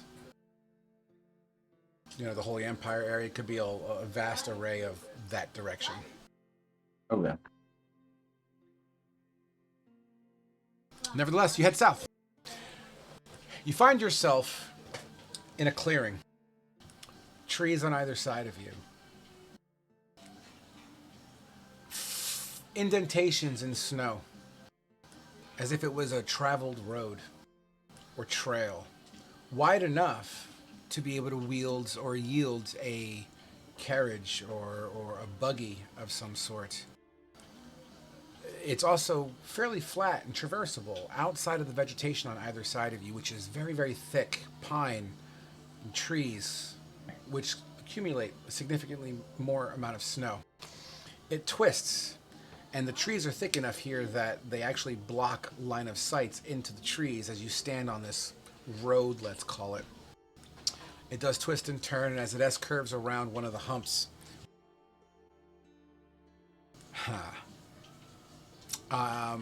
What was your perception check again? Because Asher, I know or not your perception check, but your passive again. I know it's really high. 19. A 19. I'm gonna make a roll because I need to try something here. I got a 20. I have a 21 passive. Yeah, I think Annahel has a That higher influences passive than your- I do. What's the average of the two of you? What's yours? I have a Annahel? 21 and 20. you have a 19. So 20. It'd be 20. 20. Let's see here. Okay. You both get that uh-oh feeling. As if, as the road literally hairpin turns around a cropping of trees. You're first, Asher. You kind of peek. You see laying bodies. Now, you haven't revealed yourself as you're still kind of in the process of going around that hairpin turn, as I was discussing. You start seeing bodies strewn across the floor around this location in front of you before you completely cross over around the other side. On top of that, these scaly blue and white humanoids going from body to body. As you kind of stand there, Annahel, behind you, takes a peek as well. You both, I assume, tell the party to stop. Yeah, Asher immediately Yes. holds his hand up and is like, "Stop!" And he immediately puts his hand on Annahel, like her bicep. I know you want to try and talk to everything. Don't talk to these. What if you're I saying talk that- to the dead things? Hold on. As you say that, you see these blue and white scaled humanoids with a crest that kind of goes down their back to their long tails. Some of them wielding shields, some of them wielding blades. These blades seem to be of a non-metallic nature. You see on the ground, from your vantage point, what looks to be an orc reaching a kind of like last grasp or moment of mercy kind of concept. And this blue and white creature. In the distance behind that, you see another one of these blue and white scaled creatures also chopping down at a lot of these fallen orc. You both peel back, and now you may have this discussion. You Wait, cut out at the end there, Frog, for me. You said what? And now you can have the discussion. Basically, Okay. you're seeing these blue and white scaled creatures. Yeah, I got all that. I just didn't. Whenever you said we peeled back, and then it went really robotic. Got you. The ground here is completely indented with traffic, red mists throughout the snow. It looks like there was a battle here. Yeah. Asher has a hold of Annahel and is like, did Annahel see the lizard folk before this? You both would. Lizard "Yeah, folk are- you did." No, you haven't. That was still Thalia whenever we got ambushed by them outside of Mirladar. So no, Okay. you haven't. Okay. She wants to talk to him. Asher's holding on to you. He's like, "I know you want to talk to everybody. Do not. You just saw them execute a wounded orc." And But aren't orcs bad? Yes, but these things, I've encountered these things multiple times. They're lizard folk. They don't think like we do. You're either food or you're not food. Well, you're either food now or food later. That's very accurate. You're always food to them. They don't You can't As- talk to them. As you say that, you hear a crack and a crunch kind of echo and reverberate through the trees in this area. And as Asher, because he's on a fucking swivel at all times, he peeks over. Asher, you would see a severed orc head in the jaws of one of these lizard folk. Yeah. Just crush it down like a And like I a hydraulic pull- How press. many Annahel- are there? That's what Uh, Oscar asked you. How many are there? I'll tell you in a minute. I pull Annahel over because this is a learning experience for her, and I show her the lizard folks eating the orcs and crushing their heads, consuming them. You want that to be us? We can't talk to them. We need to either go around or fight them. Talking won't work. There's a time and a place for talking. So far, this isn't it. I If get you what really want to wanna talk, do. you could also be a distraction while the rest of us prepare to sneak No. and assault them. We either attack them all as one or we fall back. They have some magic that they can do that can fuck us all up. They have magic. The last time I fought them, they had this seed thing that made the plants grow everywhere like crazy. It took us a day to cut out of it. But Oh, I used to be able to do that. I remember that. That was fun. please tell me Okay. watching them violently eating these freshly killed orcs had an effect on Annahel. None whatsoever. No, I'm just kidding. She'll like sigh, like kind of sadly, like her form will like droop visibly, but she'll nod in understanding, and she won't go You can't talk to them. them. But yeah, how many are there? We Yeah, do I need to see- know their numbers. To get a quick count of how many there are. You could do a quick peek and give me a perception check. This is something that your passive won't deal with. Yeah, no, that's fine. Guidance. I touch I him. am rolling guidance. I can guide myself. 18. But I will take your guidance as long as you slap me on the ass. No, Oscar's Oscar's ace. He I wouldn't. didn't do that. realize you swung that way, Asher. She says a little too loudly. Sure might not. Oscar shoves a snowball in your mouth. Oh man. What was your perception Ashes. check? It was a total of 18. 18. At a glance, being kind of crafty and stealthy. Which, by the way, fuck you. Give me a stealth check too. I have advantage on these. You sure do. You show it to me and roll me 2 1s. Show it to me. 20. Give it to me. Dirty 20 plus a dirty 23. Okay. I did roll a nat 1. And then the other advantage roll was a 13. So, yeah, it was a total of 23. 23. You peek over, and with the contours of this road and just the way the terrain is, you see at least 6. And mind you, as you kind of do that look, you'll see one particular lizard folk holding one of the orc by its dangly hairs that are present, and you see it kind of like weakly struggling, and it just takes its throat out. You say 6 or 16? You cut out on that one 6. key part. 6 that okay. you can see from your current vantage point. Yeah. Asher's going to peel back real quick. To answer your question, I saw 6. That means there's probably at least 12. We could take them. I have 16 arrows. That is 3 rounds of combat. Seems viable to me. We can stay to the tree line, and we can Hold on, wait. surround Time out. them. I have an idea. How close together were they, Frog? I mean, they take up a decent amount. This seems to have been a decently sized battle for where it was. I mean, you probably see at least 15 to 25 orc bodies just strewn about, and that's just what you see in this current area. Are they clumped close enough together for a fireball?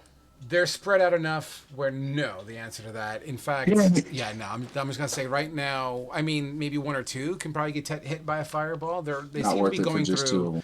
Yeah, they seem to be going through the wounded and basically just offing the wounded. Right now, I think if we try and attack them, we can get a good surprise round. We can surprise them and ambush them. If we do this smart, tie the horses and the goat up, we go into the trees and we ambush them. or we I can come fly around the above corner, them, or we and come around then the corner and go hard against them. But we're gonna have to hit them hard and fast. I like your idea of an aerial assault. I can cast invisibility and use that to get even more like a little more distance, so we can sort of like box them in, so that You're like a uh pincer maneuver. yeah, We so smash that them between a hammer and an Eustace anvil. can fireball them. Like we can try to like get them to group up more. Oscar, Got an as you're idea. offering these options, you know how sometimes when snow falls off of the tree, kind of falls down? That happens about 15 feet behind you, Oscar. I would have seen it happen. Absolutely. Your Yeah, fucking Resident Evil eye comes out. yeah. What I position like my shoulder and like see where like specifically the part of this like tree where the snow fell. If I see anything there that isn't just like if something knocked the snow down. Your cloak looks around, absolutely, as you are very perceptive with that cloak on. And no, it's just snow coming out of a pine tree. Maybe a wind, a squirrel, a bird could have triggered this miniature tree avalanche. Does my bow of warning light up or anything? Or You're give me a tingling? already tingly because of what's ahead of you. Okay. Okay, should Um, I? So I don't. Should I use my spell? Should I? Like I don't have very many spells. I had an idea. This is my idea. You and Eustace go invisible. Take some cover in the trees. Y'all hit them from there, and but not until. And Annahel, you're going to go into the air and hit them from the air.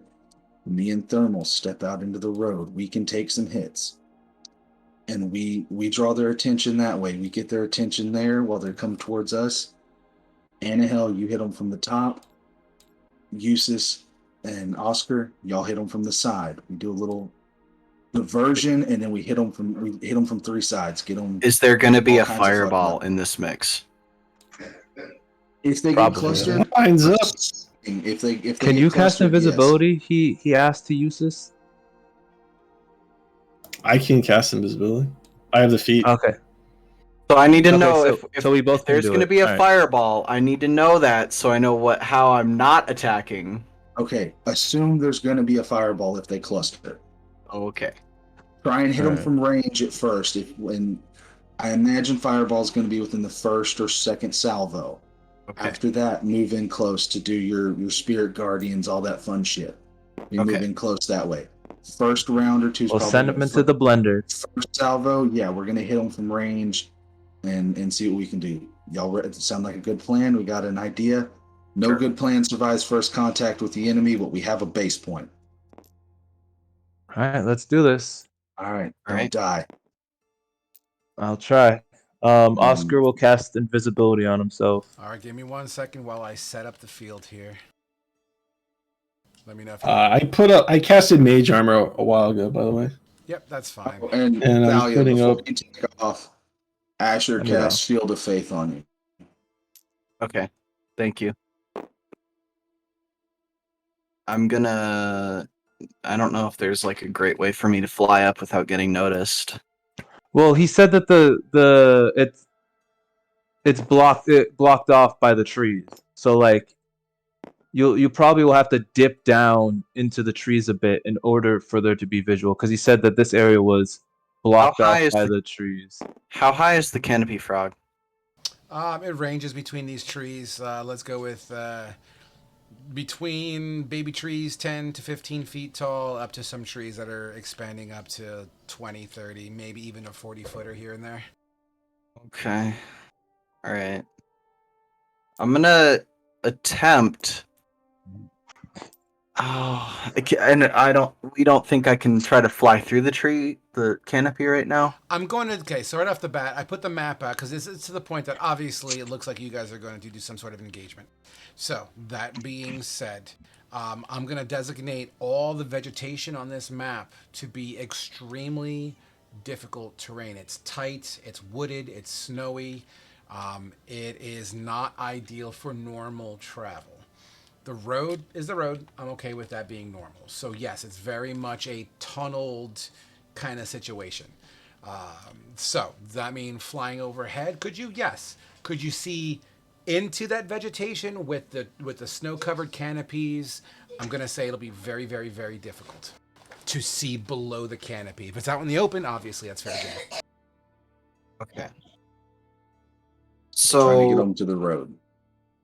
I guess what I want to do, Frog, is I want to try to. Can I move around the rock back this? Oh shit, they're way back there, aren't they? I don't know that there's really a great way for me to hit them from above without getting noticed on the way to kind of flank them. You could just fly like behind the rock and just stay there What until you could everyone else do does stuff. is go up in the air as soon as we come around the corner, while they're Okay. focusing on us, and you go up. Yeah, you got to time Okay. it to where Asher goes And out then- first. Also, So- after casting Shield of Faith on Anahel, I tap Thermal on the shoulder and give him Vigilant Blessing to where he has advantage on the initiative rolls. So Frog, I want to be way over here, I think, and then Okay, I'm gonna come so out around. Hold the phone. So are you flying through that, or are you? No, walking through I'm that? gonna walk over to here. Okay. So, Or I don't want to come out to the point where they would be able to see me. I want to still be behind the rock entirely. okay. Okay. This is what you want to do, correct? Yes. Okay. Oscar, what's your plan? Before you move tokens, I want to know what everyone's plan is first. So, Oscar, what are you doing? So Oscar is going to go. Okay, so Oscar is gonna go the sticker path on the side here with Eustace. And he is going to try to end up somewhere around like here ish. I think we want to be up here, but Up where? I don't see your. I'm spinning around really fast. In the this area. I thought we were gonna go the other side. Because that gives us more visual on the greater room. Was So that we Asher can- comes out right here, and then we attack everything that pushes into I was Asher. thinking you could flank towards the right where my orange hand is, like around the rock. Me and Thermal come out here, get their attention over into this open area while y'all kind of hit them from like the flank side, and Anahel's hitting them in the top. So I'm trying to be get them into advised- an L formation ambush. Be advised, I'm just removing these trees for sake of map visibility, okay? Yeah. We're going to once again assume that anything that's white snow, like a square that's covered in just white snow with no graphic of road, is going to be considered that extremely difficult terrain. Just make sure we're on the same page, because that will be a factor. Hey, Frog, just as a point, how tall is this rock here? Let's go with 30 feet. Okay, And it's covered in snow. perfect. Okay, so if we go here, you could probably hit a decent amount of them with your fireball off rip too, if you aim for these four. And if we go here, if anything else, they might separate from the rest of them, and then they'll be like in that thick wooded area. So they wouldn't be able to like all flood towards like a group if we have some people attacking here, and Anahel can go above them as well and shoot down over them if we do this area while Asher and Thermal like draw these two towards them, so we can split up their forces as well as split maybe up our hold own. until maybe hold y'all's actions until like the end, whenever we pull them towards us. So that way, we can try and draw them further away from y'all, so we can get them bunched up. Well, if it's a surprise round, then we would all like they wouldn't go period, so they wouldn't be pulled Yeah, that's until true. Yeah. So essentially, this would just be giving all of us like a free attack or Well, spell or something. Well, that's your potentially. plan. I never said it was going to be a free attack or Yeah, anything. potentially, yeah. Yeah, but I'm saying if it doesn't turn out to be that, y'all can hold your actions until the end of the turn. Yeah, Or what if it have you, doesn't and work then- out the first time, we can wait. If the second turn, we could hold off and see what happens. Though if we fail the first turn, they might just split off and attack some Yeah, of us that's there, some of us that's there. what I'm saying. Hold y'all's attacks to draw attention until like the end, whenever y'all see them rushing towards me and Thermal. Because we're So trying to get them to focus towards me and Thermal, so that way they bunch up, and then y'all surprise them from the flank. attack them from behind. Okay, yeah, that works. Yeah, kind of thing. So yeah. so essentially, us three will forsake our surprise round so that they can hopefully like all charge towards you guys, and then we'll get behind them and attack. Essentially, yeah. Because I wasn't thinking about us getting a surprise run, but yeah, essentially, y'all are holding y'all's action stuff until the end of the first turn to just pop up and hit them once they've all grouped towards me and Thermal. I think that's a pretty smart Our plan. debate, since we're the tankiest right now. All right, just try to take advantage of that surprise round since you guys are the ones that are gonna get it. Place your tokens in the black circle where you would like to start this strategy of yours. I guess as far to the right as possible. I guess. Yeah. Ah. Okay. If you set your token as a static token, it won't tip over like that. What if I wanted to tip And over? Frog, for my part of the plan, I planned as like just before I round to go large. Just before I round the corner. Yeah, just place your token. And you said you want to go large as your pre-game thing. Yeah, like just before I round the corner, like as we start moving. Like as he's walking. Just make yourself large now then. Just get that over with here. So you are still visibly not seen. Alright, and Eustace, are you going invisible too? Yep. Alright, cool. So we'll sneak. Just try not to bump into any trees. The snow should help muffle our footsteps. For some reason, I'm not able to make myself large. I'm not sure if it's just a disconnect on my end, because You're large on my side. Hover your hand over Yeah, it. you're then pretty hit the plus or big. minus. Yeah, you're already large. I you trying to go huge? I have a real bad ping with frogs, so it's probably delayed. Okay, well I've got you large now. If you want to go huge, I can make you huge, but I only can do that once per day, so I'm saving that one for. okay. Become gargantuan. You can't. The only Later no, I levels don't you think can. Go there's. all out. All right, Just dudes. do it. So, just want to recap. These three over here, you plan to go through the extremely difficult terrain around that one side, and then these two are going to stick to the road, going clockwise. That sound correct? Yep. Yes. So just make sure to give us a little bit of time to reach it. Yeah. Okay. Out of the three that are on the right-hand side, what's your marching order? In fact, why don't you here? I'll do this to represent what your marching order is, and you can rearrange your tokens. Obviously, in this graphic, Oscar's the lead. So if Oscar's not the lead, swap it out with the person who is. I'll go first. I'm pretty confident in my ability. Can I use? I might be able to use message to inform you of when we're in position. Yeah, that's great. That's fine. I won't respond to it, but I'll at least know it. Absolutely. Yeah. Well, I mean, you could respond it's in your head. It's not So spoken. then, is Eustace going in yeah. second and then Anahel, or is Anahel taking? Sounds fine to me, unless Eustace wants to be in back. I'll go second. All right. Okay.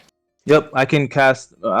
So when we're in position, I'll cast message to let Gotcha. him know. So And then that's whenever I'll step around and go. All right, so we'll just say Asher and Thermal, for sake of organization, you're Party A. Anahel, Eustace, and Oscar is Party B, just for the sake of being easier on the words and the eyes. Okay, so let's start with Party A. Asher and Thermal. As Thermal grows to a state, he kind of still takes a lower stance, as he's clearly not trying to be seen. And give me a very easy stealth check, Thermal. Literally beat a 5. Okay, hold on.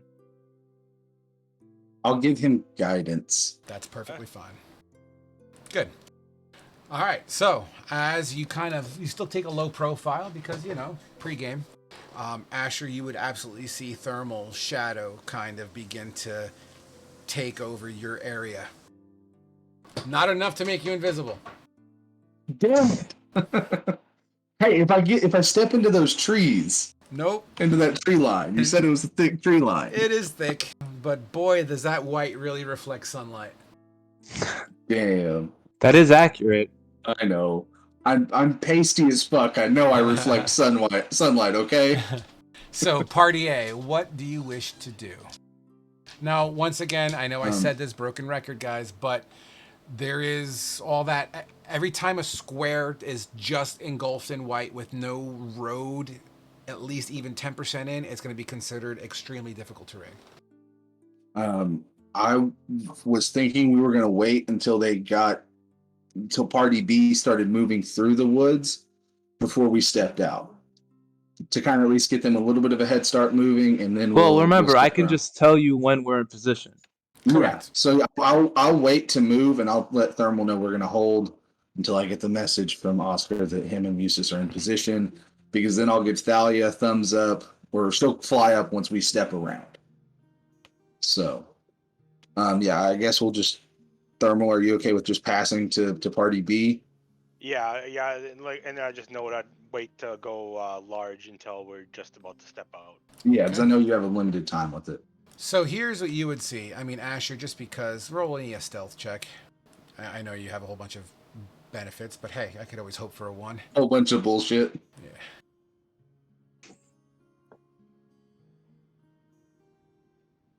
Yeah, so you roll 1,000,000. Fantastic. So I rolled 18. as you also keep a lower profile, and you're obviously trying to stay as invisible as possible, you will see, for but a moment, this lizard folk begins to walk into the tree line, and almost immediately vanishes.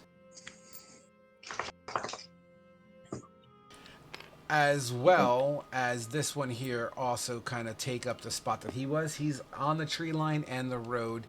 He seems to be carrying an orc body that's already delimbed, and it's basically just a torso, and it's literally dragging it like caveman would drag, just in the process of going into the trees. That takes us to Party A. That brings us to Party B. Party B, as you see Thermal grow in size, Oscar, you are the head of this party. This whole area, I mean, you got eyes all around you, literally. It is not invisible that you would just see this whole area is just smashed, banged. I mean, you see there was a battle here. It looks like there was a skirmish and the trees were involved, on the road. There's footprints of orc and fucking lizard folk. Wow, this song is really cool right now. Sorry. And, you see the same thing. Although there's not as many orc footprints in these trees, but you would see spurts of blood. You would see dead bodies in the tree line, not too far, not that many. More of it seems to be clearly within the road area. But, that's your ambiance. Thick brush up to just below your knees, let's say, with snow, and you begin to trudge forward. Take it away, kid. All right, so you said this is difficult terrain. Is it just like half your movement, or is it like a third your movement? Honestly, I'm even going to go with a quarter of your movement. It's really A thick quarter? foliage. It's got snow on it. It's not the best climate right now. It's just a nice snowy winter day. Okay, so I already casted invisibility.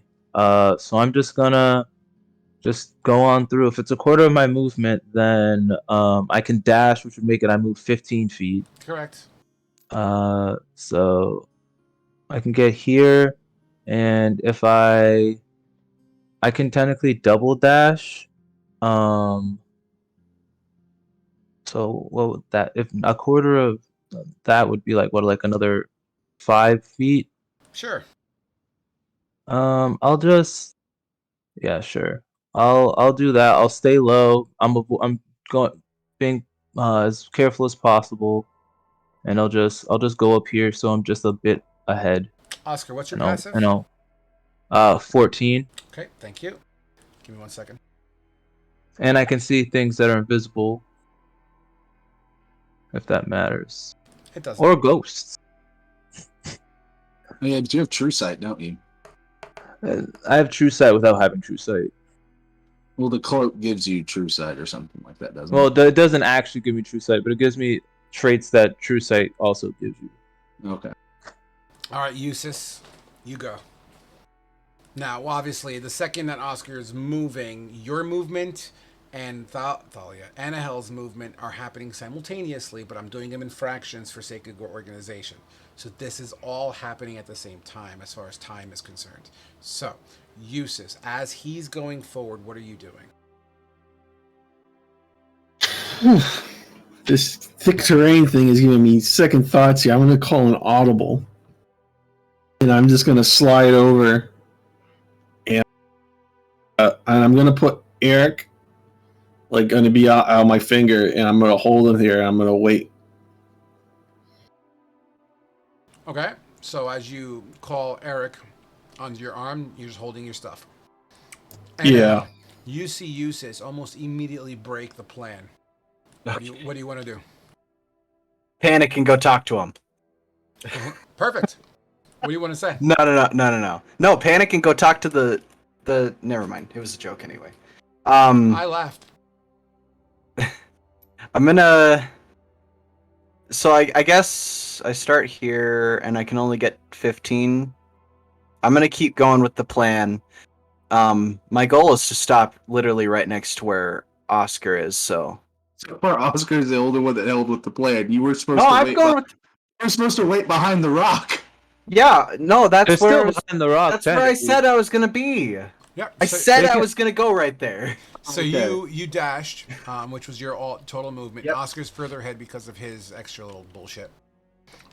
Okay. Fantastic. Since that's what's happening in that round, I guess we can call it. Oscar. Roll me a stealth, please. Okay. You're invisible, Right. so I think it's an advantage, right? Roll me a regular stealth, please.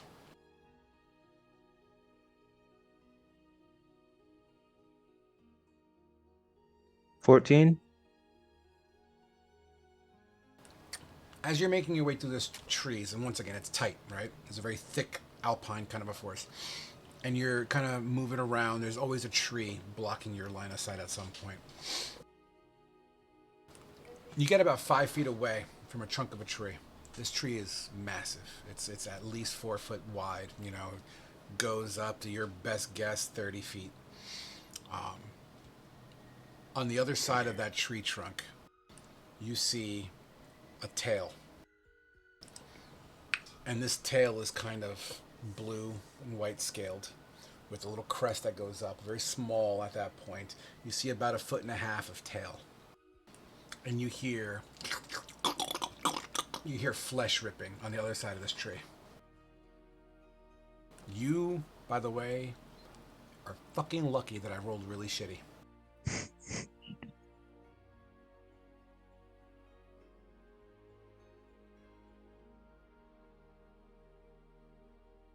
Do I get to do something? This is all you. Remember, we're doing Team A, Team B. Okay.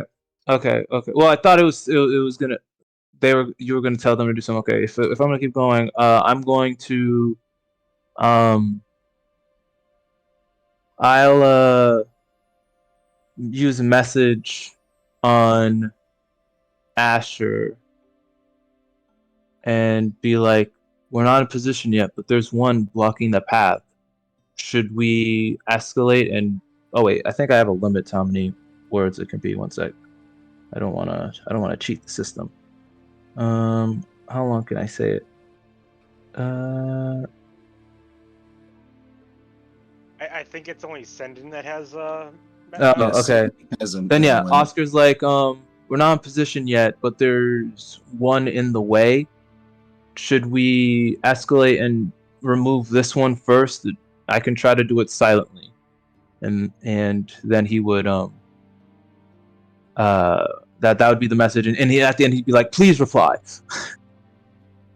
We go now. I'll try and draw them out, and then if you hit them. All right. All right, and then Oscar would message the Anahel and Eustace as well, since he could see Eustace like not going forward. He's like, okay, there's one in the way. I'll tell them the same thing. There's a lizard folk in our way. We're advancing to the plan. We're gonna try to kill this one silently, and then they're gonna start the plan from before. Is what I tell those two. All right, and as you say that, how are you going to try to dispatch this creature? Now, you will have to walk at least 5 more feet, theoretically, in a counterclockwise direction to get access, at least melee range. How do you wish to do that? I know you're invisible, but there's snow on the ground. Okay. Can pop past without a trace.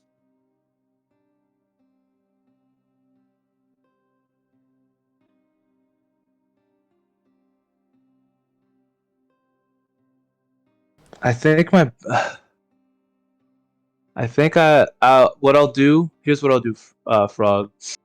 I'll use my bonus action to hide, Okay. and that will be my silent, like thing while I'll tell you like. what. I know what you're trying to say, and let me know if I'm just going to say it straight up. You're going to try to use your hide action as a way to give yourself advantage on your attack. In layman's term. Oh, I was doing that so that to avoid it detecting me, because with invisibility I already have advantage to attack. I'll give you super advantage. Hey! Okay, so The super advantage does exist. In this they case, foretold about it in legend. Just to keep the story going, sure, it exists at this moment in time. Alright, so yeah, I'll use my bonus action to hide to make it so that it's less likely to detect me, and I'm going to try to dispatch it in one blow. Okay. How do you wish to dispatch it? I have my dagger out. I'm going to green flame blade, and I'm trying to like just stab it in the side of the head, and just try to like really get in there. All right. Roll me an attack with a +5 advantage. Roll me an attack at advantage with a +5. Okay, I'm just trying to see if there's anything else I can do to add damage. I can't. All right, so all right. Come on, let me go. Advantage. Roll. Okay, so that's a 15 plus. So it's a dirty 20 with that bonus. More to than enough. hit. As you fucking tiptoe your ass through the snow, you slam your blade, and as the blade is heading towards the head of this creature, the flames emerge from tip to hilt, and literally just sinks in to just behind where an ear would possibly be for a lizard folk, potentially. Okay, cool. As it's chewing, it literally, the muscles just stop to chew, and the mouth opens up, and a chunk of orc flesh plops onto the ground. The creature itself convulsing for but a moment as you hold the blade in its head. All right. Do you wish to pull the blade out? I'm going to. Work that round in there. I'm going to. I mean, I kind of got to. But I'm gonna wait till like the fire stops burning and then take it out. So the weight of your blade, you're holding it in place as it's standing up, kind of with just munching. You wait for the blade to deflame, and as you pull it out, the creature and gravity takes over, and the creature falls back first into this pine tree, and it hits the pine tree and slides down into the snow, pushing the snow. For a second, everything sounds great, but then you feel it on your shoulder. Snow patters on your shoulder. A little bit more and a little more, and as you look up, this tree avalanche of snow engulfs everything in this area and startles all the trees around. Does that hit me too? No, I'm not gonna say this tree has a birth of 15 feet. That wouldn't be fair. But anything 5 foot around his square would. But you would visibly see this. But as this also happens, you hear, and don't even dare ask me to fucking mimic what lizard folk talk is, you would hear a sense of startle echo in this area. And it's at that point in time that we're going to take our break. I had one question, Frog, because I said we were going to initiate the plan. I meant for us to, me and Thermal, to walk out to be the distraction, not him to kill the thing. Yeah, but Would that have been happening at the same time of me and Thermal walking out as him killing it? what I can do is, all right, I'll give you a quick 'Cause round. I didn't want to interrupt. I'll give you a quick round before we hit break. Then, what do you want to do, Asher? Just step around and shoot at this lizard folk here to get their attention. And I'm assuming that's when Thermal would step around as well. Okay, and then that's where. Go ahead. Why don't you make a quick attack then? Wait. As Thermal jumps in front of your line of sight. Does a 15 hit? Does a 15? I don't think it does. Hold on. He can shoot between my legs. I mean, I could have stepped around further to right here. I was fucking playing with you. It's not that big of a deal. 1 second. This one. I think if I know lizard folk, I think I Dude, can match him. a 15 does not slam into this creature. And as you... Oh, that one has a shield. It actually pings right off of the shield, almost as if it felt like it was being attacked. It kind of literally went, oh, shit. This one seems to have a decent sense on him. But I know you want it. You're itching. I know you are. But we're not. I get my giant busher. We're going to take a break. Okay. And then we'll go from there. Damn it. I was really hoping I'd hit the sub bitch. Sorry, guys. I didn't sucks right now. Sorry, guys. I didn't realize what Frog meant by like take the blade out. I thought I didn't realize it was he meant like how do I brace the bot or anything like that. I thought he just literally meant how do I take the blade out. All good. All good, man. Hey, I said it before we started. Every good plan doesn't survive first contact with the enemy. It's almost as if I kind of wanted this fight to happen. All right, I'll be right back, guys. Let's call it. It's 31. Let's be back at. Well, it's 4:32 now. Let's be back at 45 because I actually really have to use the bathroom. All right. All right, Ribbit, BRB. And then we kill everyone. What? Yeah. Damn, I'm telling y'all, we should just fuck the damn cabin. Why would we fuck a cabin? That sounds really weird and gross. This good feeling turned into an ambush. Well, here's the thing though. Well, we're kind of ambushing them, but and plus one's already dead. But they have those weapons you're looking for.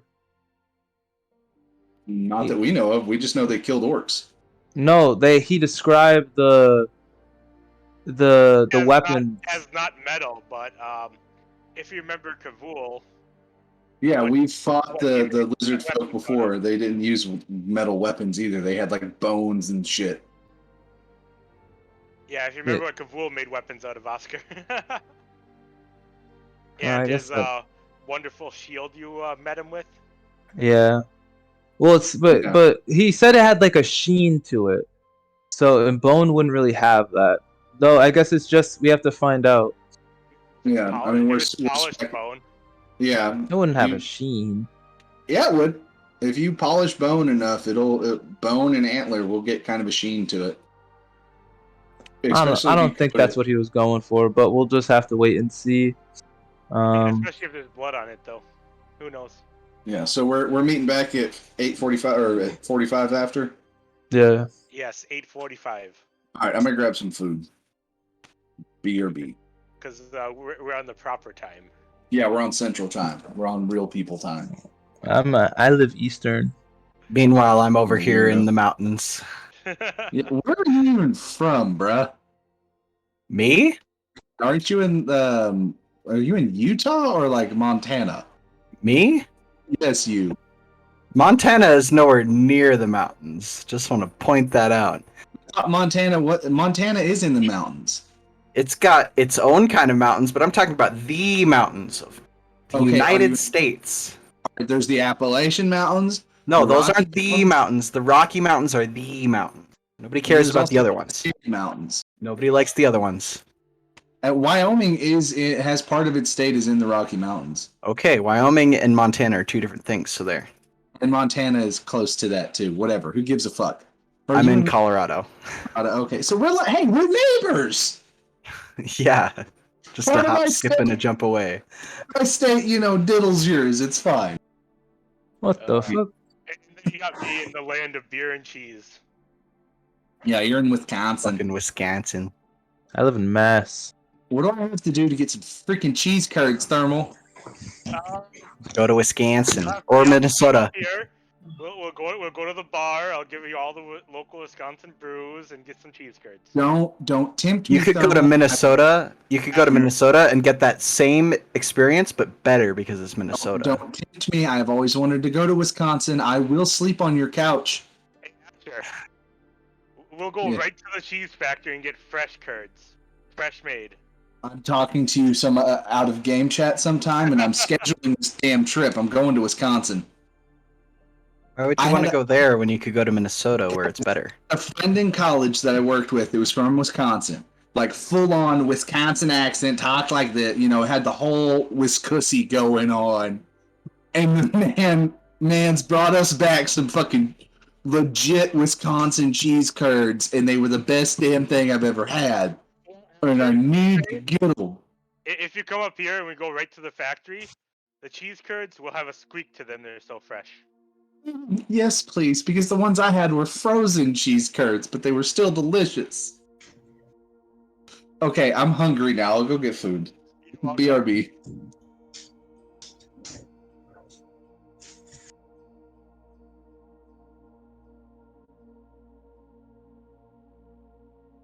You're gonna go skating, right?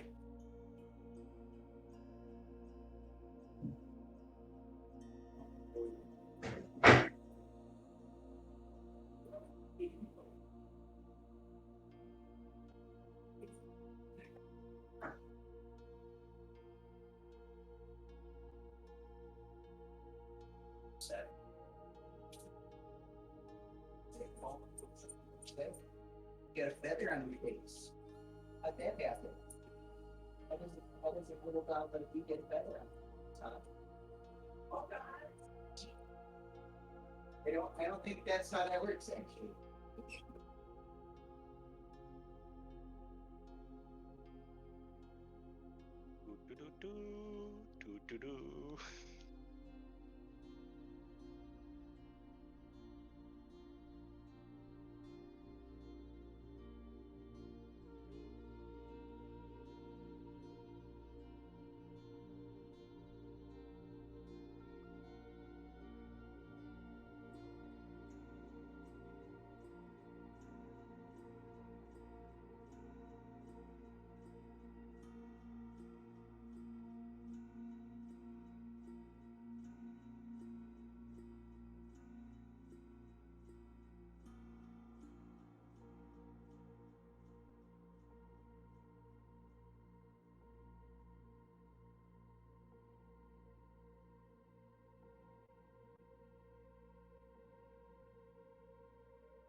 Oh, then you still got that feather on your face. Maybe you should go see Mom about that. She's Scottish. She can't be born.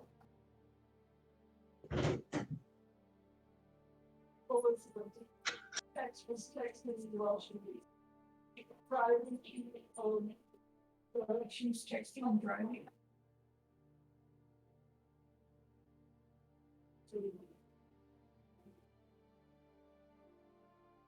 He's like, I'm not finding. Yeah, it's like, that's gotta be you do something. And yeah, it's like, yes, you look at it.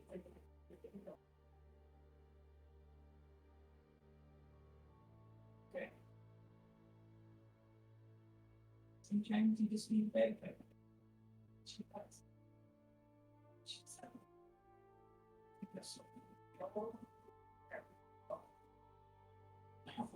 News. The new latest news from wherever the fuck South Dakota.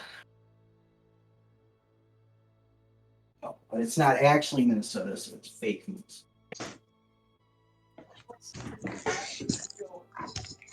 Life is Minnesota.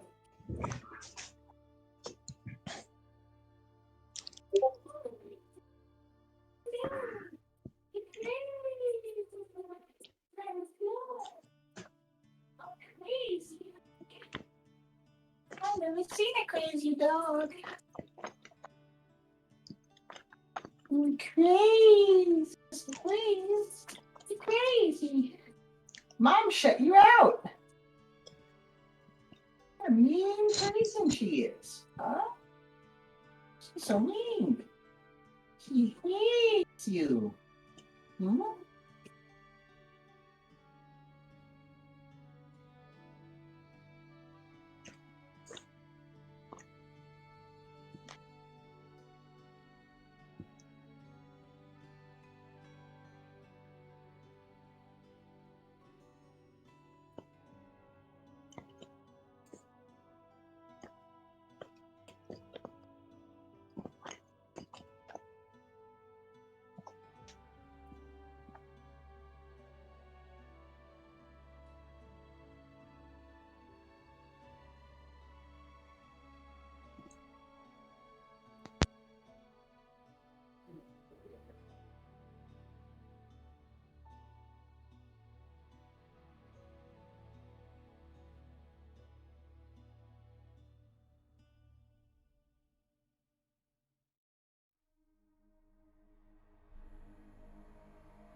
Oh, she thinks we're going out the front door.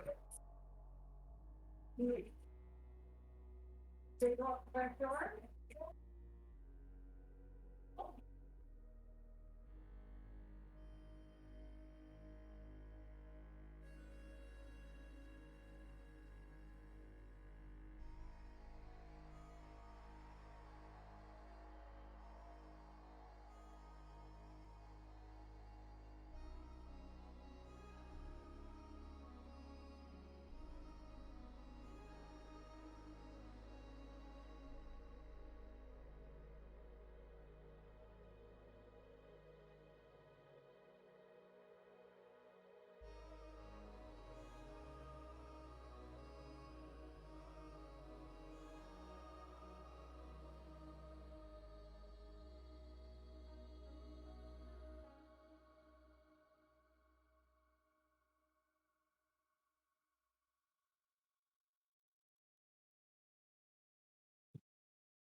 Hope y'all didn't miss me too much. I don't know. This plan is all going sideways. I think I've decided that we No. should blame you for it going bad. I mean, you can always talk to them. I could. I mean, Yeah. Oscar decided to talk to lizard folk. I wasn't planning on Oscar stabbing the dude in the head. I meant we're going, as in me and Thermal are stepping around the corner. Well, I thought. Well, what's it called? I thought. Remember, I was asking Frog if we were gonna go back to them, but he was like Oscar, and I was like, okay, I guess I'm still going. Yeah, because I was like, Sure, It's- pass the blame on to the DM. Mm-hmm. I think it was just a miscommunication type thing. Yeah, I mean, Oscar really liked talking to a lizard folk, right, Oscar? I'm just glad we proved No, that Hell not doesn't really. have a sense of self-preservation. You mean Oscar doesn't like? I was thinking she did. I don't think Oscar's ever really had like a full conversation with Kavul, if I'm being really honest. I feel like it's just been a lot of half, like one of us talking at the other. Yeah. Okay, I have a question. What the fuck is Kavul's job at Brecca? Is it garbage disposal? I can actually tell you all of the jobs. I've thought about this. So Kavul is head of like the religious, like the cathedrals and stuff like that. The like doing stuff through religion. Oscar is head of the coalition of mages, researching and studying magic stuff, and then he supports the military. Alex,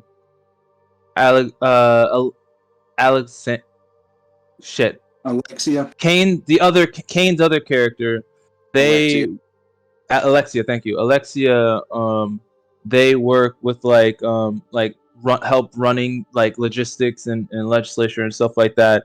And Fate's character helps with that. And with trade. What's it called? Kuza is training soldiers, so Kuza's the other person working with the army. And then the gnome guy, he's working on infrastructure, like fixing armaments and stuff like that. And like, I don't want to be that dick, but we have an hour and 15 minutes to get through this combat, so I'm gonna have to end you there, my friend. Let's get this going as he disconnects. who He was that upset about you cutting him off, Frog. who disconnects? I disconnected as well. So. Uh-oh. You know what I'm talking about. Oh yeah. So. I'm trying to get back in here.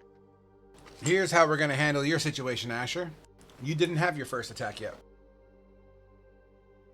Okay. Okay, so that's how we're gonna handle you while everyone starts by rolling initiative. And let me change the sound. Good night, buddy. I love you. Let me change the soundtrack real quick and we'll get this fucking party started. I love that I can roll a nat 20 on initiative. I got a 27. Well, thank you for the advantage, because, yeah. You're welcome. Well, it didn't really matter. You got the higher roll on the first one. Yeah, but still, helps. Oh, I don't know what my tabletop sim is doing. Is it snowing? I think I just have a real bad ping with Frog right now, so it's just... Useless. Are you here? Yamatano 98? Yeah. No, Yamatano, that's Oscar. Okay. Wait, can you guys not at all? What? Thermal is Sass Buzzkill. Yes, I'm the buzzkill. Oh. Can you try and open it? Yeah. Be careful, it'll fizz. So just like loosen it. That's right, it'll fizz. Be careful. Sorry. No, you're good. It'll fizz. Be careful. Yes. Yeah, you be careful, young man. You listen to that sweet lady. Okay, thanks. All right. I hate that it can pick up all that conversation, but I have to be right here for you guys to understand me. From the tone of her voice, I know she makes bomb-ass cookies and pies. For some reason, the initiative did not automatically load in. So, Annahel, what was your initiative? 14. 14. Thank you. Asher, what was your initiative? Jesus. 27. Amazing. Eustace, what was your initiative? 13. Okay. Kane is not here. Oscar. I got a 17. Thermal. 17. Fucking high rolling freaks you are. Okay. All right, guys. Good luck. Here we go. And away we go. We start off. Asher, as you take your hip fire attack and it cracks across this creature's shield, it is your turn. Keep track of your ammunition, buddy. Okay, question then. So that first attack that I did was just a surprise round. It doesn't have to trigger Nope. my dread ambusher triggers off of this attack roll that I'm about to do, right? I'm calling that this is your first attack. As far as I'm All right, concerned, cool. you shot once as a hip fire. All right. Yeah, surprise round is the whole round, not just the first attack. I'm gonna go with what God said. So I'm gonna shoot the same guy again. Does an 18 hit this homeboy here? Yeah, I'm just trying to find him on the long list of shit here. 1 second. Found him. He is C. Okay, so 18. Yes, your arrow would slam into the body of this creature. All right, cool. 1 second. I have to read the wording on an ability.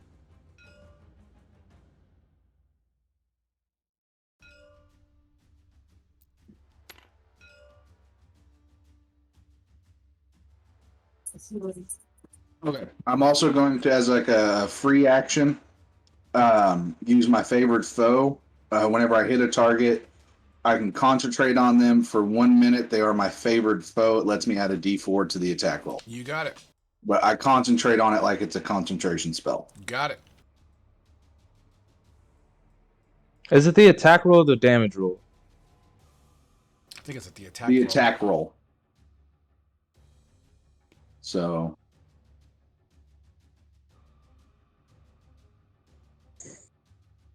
first, he takes 13 points of damage from the first attack. Is he still standing? Correct. Okay.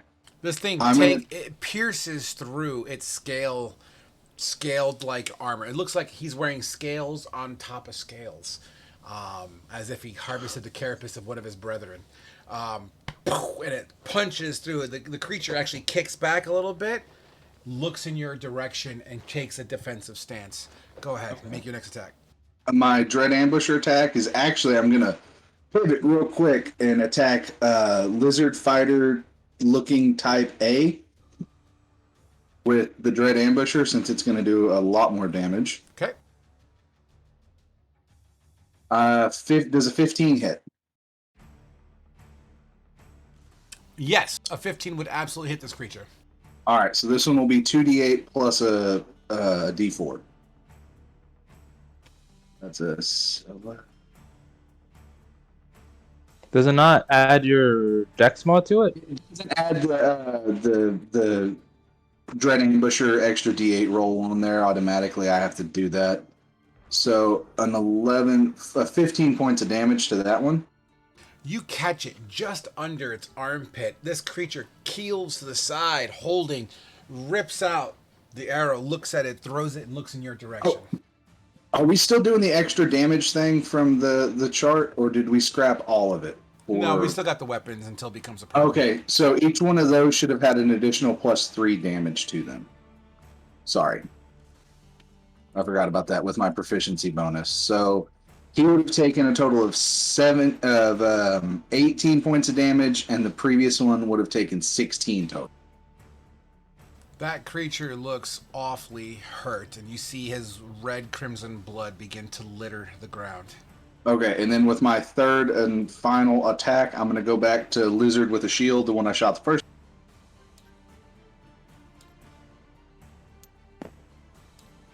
Natural fucking 20.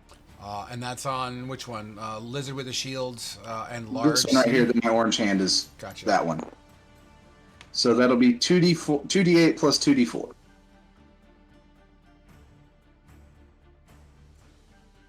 Um, 9 plus 5 is 14 plus 3, 17 points of damage on that attack. Absolutely. How do you end it? I adjust my aim from where the first one like hit him center mass.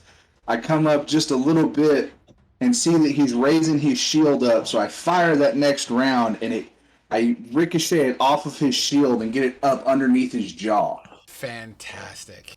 And that absolutely transpires. And then I'll use some of my... I've got 40 feet of fucking movement. So I'm going to use movement to get to... Where do I want to go? I'll just... This is all trees right here, isn't it? Yes, everything that's snow, just pure white, is considered high, heavy foliage with snow. If the road graphic touches that square, it's considered passable without an issue. Okay, so I'm going to move to here, and that'll be my turn. You got it. That brings us to Oscar. As you are covered in snow, you have like 2 to 3 inches of snow on your shoulders, on your head, and just across your body. What was snow to your knees, just below your knees, is now up to your middle thigh. What about the heart? What about it? It's in your bag. Is it melting it? I think is what Yeah, he's trying to I get was at. like, yeah, I was hanging it off my body. Is it melting the snow? I Is mean, the snow? Well, actually, I I'm should sure ask. if you hang there with it a little bit, eventually it'll melt. Okay. The snow just got on Is you. the snow encumbering me in any way? No, it's powder. Okay. Then I will. So I can move 15, but just normal. So I'll go here and do the hide as a bonus action. Okay. So I'll go. Do I need to roll a stealth check? You know what? It's probably a good idea if you do. All right. I'm no longer invisible. So let's go. Oh, crap. Okay. Would that be your turn? Yeah, I'm behind a tree. I'm chilling. All right. Next up, Thermal. Okay, I am gonna move right up here. As you push back some of the vegetation, your form becomes seen down the road. Some of the lizard folk in front of you quickly kind of get keeled back a little bit as they get behind shields and, pull out their weapons. And just for how easy is it to see this? Not easy at all. Okay, then this one here with the B scales. I am going to throw a hand axe. Get it. Sorry. So one of the two, one that I recovered.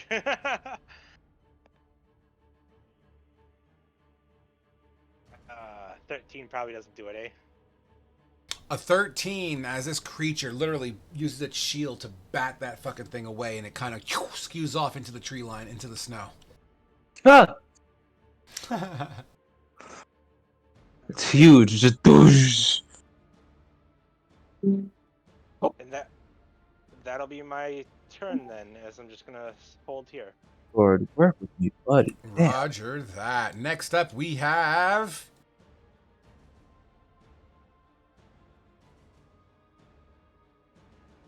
Ooh, this is going to be exciting. And to be fair, please hold. Oof. All right, Oscar, you there? Yeah, I'm here. As you hide, you kind of look around the outside of a tree. You're kind of being very, very defensive. Please hold.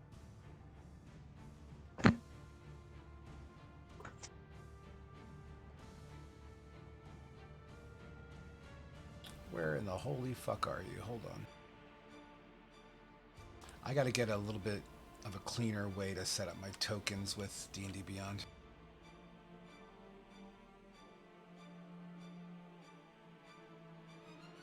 Oh, it's not even that guy. It's this dude. Oh, boy. For a moment, a slight vibration.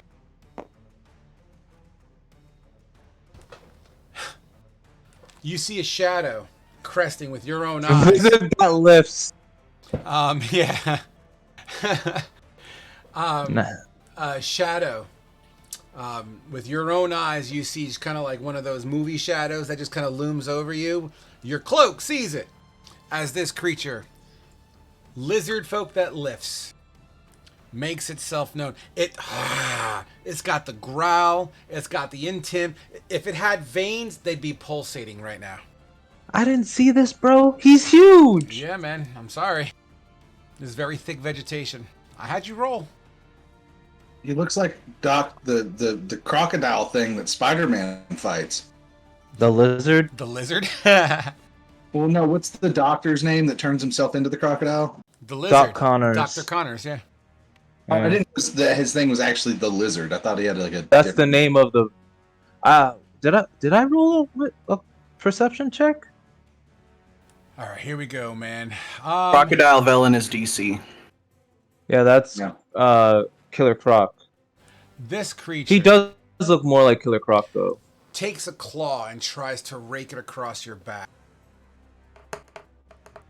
Wow, you lucky fuck. With an 11 to hit, does not do so. As this shadow, you duck and it scrapes and just takes the bark off of the tree where your head was for a moment. How didn't I see you? I I have a billion eyes. It then attempts to bite you on your shoulder, bringing it down across your back. With a 21 to hit. Shield. As the bark comes off of the top of your head area, and you instinctively, you pop your shield. This mandible, this jaw just crushes your shield like, mystical glass, the way I like to represent that. And you just see it fracture that magical force field around you. Jesus Christ. That's its turn. Do I see that, Frog? No, you don't. That's very thick and hardcore vegetation. I'd be willing to wager that you may have heard it, but as far as physically seeing it, the answer would have to be no, unfortunately. You would have definitely heard Oscar say, "How the didn't I see you? You're huge as fuck." Thermal. Yep. You hear a growl and what sounds like heavy foots in snow and foliage charging through. From what trees you do see from your massive height, you see trees shifting to the side here and there. Snow falling as if it comes closer and closer and closer thematically. Pushing out from the trees. This creature charges at you. A lizard that lifts, Oh, bro. wait. Yes, I know. Give me a second to flavor my Oh, shield. there's at least four of these guys. Okay. They're so beefy. Am I gonna have to change my naming conventions again? I never. If that did it. includes taking them back to calling them what they are, then yes.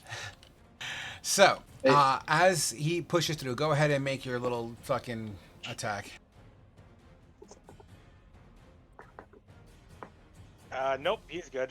12 probably doesn't hit. I'm gonna say thematically, your halberd smacks towards it, but it literally bats it away as it continues to charge at you. Claw wide open and does a wide arc slash at you.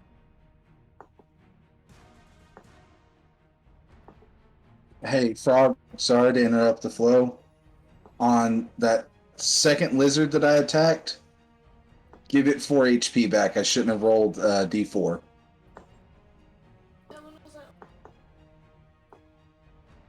Look, if you're in that much pain, I understand you're in pain, okay? Unless you want me to take you to the hospital outside of giving you Tylenol, I mean, I can club you and pass you out. There's nothing else that I can think of that I can do. So you need to tell me if you need to go to the hospital. If you're in that much pain and you need me to take you to the hospital, I'll take you to the fucking hospital. If you want to wait for your mother to get here, it's in 45 minutes. That's up to you, but you need to communicate that to me.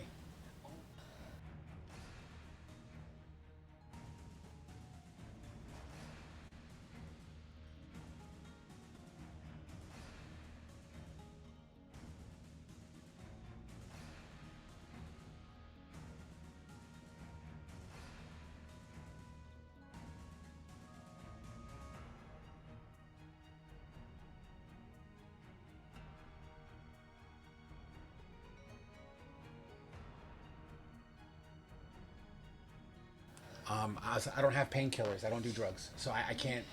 I don't know what to tell you. But if you could hold out for the hour, that's fine. If that's what you want to do, okay? Sit pretty, endure it, breathe, fucking Lamaze, okay? Just nothing I can do. I'm sorry. Just let me know if it becomes too much, and I'll take you to the hospital, okay? Sorry guys, my daughter's literally in tears, pain at the moment. Her hip seems to really hurt her. I apologize for that delay. Did she like bump into something? What happened? I don't know. She's a dancer, so her muscles are probably all fucked right now. I had my hips get out of alignment, and it was hurting that bad whenever it was acting up for me. Like I couldn't move, so I feel that. So let's continue this. We're gonna wait for wifey to get home and see what reassess. Give the Tylenol some more time. How many Tylenol you take? 2? You took 3. Okay, good. That's what I wanted. All right, we'll see what happens from there. Okay. All right. If it hurts that bad, I could break your pinky so you could take your mind off of the pain in your hip. Okay, major pain. All right. So here we go, guys. So the claw, he bats it across and then slams you with the claw. Let's see what he does. With a 23 to hit. Yep. The claw rakes at your knee into the side of your thigh for approximately 10 points of slashing damage. It then follows up at the leaky spot of your knee where the blood is beginning to go. It tries to bite you, but you take your halberd and you slam it into the ground, and it catches its jaw, and it's not able to close its jaw around your leg. That takes us to Anahel. All right. For 1 second, I realized I fucked up earlier. That second lizard that I attacked, it shouldn't have had. It should get 4 points of health back. I shouldn't have rolled the d4 on that attack. It's too late. It's dead. Let's continue. We're good. No, it's still alive. Not the one I killed. The other one that I attacked. I get it's it. still alive. Just do the math right next time. You're fine. All right, here we go. Anahel, you're up. If I move here, will I see the lizard that lifts D? The lizard that lifts stick? Let me just make this scene then, or this note. I'm gonna say anything 15 feet, you would have an obscured vision. All right. Anything. Well, I just need to see it. That's all I. That's all I mean. need. So within 15 feet, I will say yes. You'll be able to see it, but if any range attack happens in this vegetation with the snow, it'll be a disadvantage. Even if it's Sacred Flame? Sacred Flame is a save or suck, so all you gotta see is a hair in its head, and it has to save. Okay. Then, that's what we're going to do. We're going to smack it with a Sacred Flame. But you're 20 feet away. Do you have a way to get 5 feet closer? Oh, I'm 20 feet currently? No, then. Never mind. I just spend my entire turn moving. Is it the same amount of encumbrance if they're flying, not through the brush, but in the middle of the trees? Like if they're in midair, is it still like? If I'm flying, am I still? Yeah. So the issue is not the snow. Yeah, it's a combination of the snow and the trees, but it's still a very thick vegetation, regardless of snow. Then I spend my entire turn getting to this point. That's fine. All right, lizard folk. Oh, the one that got hurt is going to.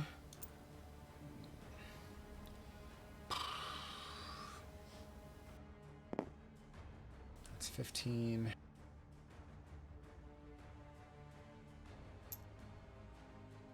It is going to dive into the tree line, and I'm flipping it upside down to represent it's out of line of sight in the tree foliage, and that's the last place you saw him. That takes us to Eustace. All right, the bird is gonna go up 60 feet over the rock and is going to look down to see what's available to be fireballed.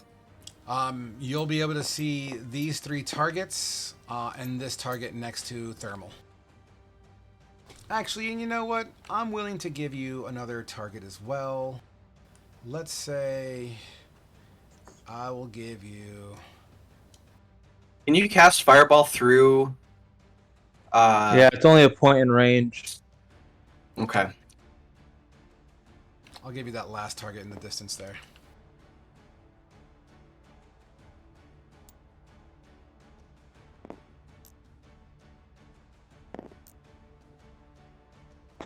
Oh, that's You bring out the spell. I'm going to try. I'm just going to go for these 3 that I can see. And if it hits anything else, it hits anything else. If it hits God, God is hit. Where's the boom boom? Working on it. Remember, the anchor's in the middle of the graphic. If you look directly down on it. Yep, that's all 3 of them. You go over Perfect. just a smidge more, you might hit the one in the bushes. You might clear off some space above them in the canopy too. That's be kinda the cool. placement right there. That's fair. Okay. That's what the bird would So see, and it barely what hits they everything. see. What they see is they hear boom and coming, because they can't see the point of contact, right? So they just see fire coming out of the trees and kind of just engulfing them. All right, so Immolation. let's do type C first. Get the flamer. It has to beat a 17. All right, so the That's a first really one good book. did not do it. So and then you got 2. We got A and B for the...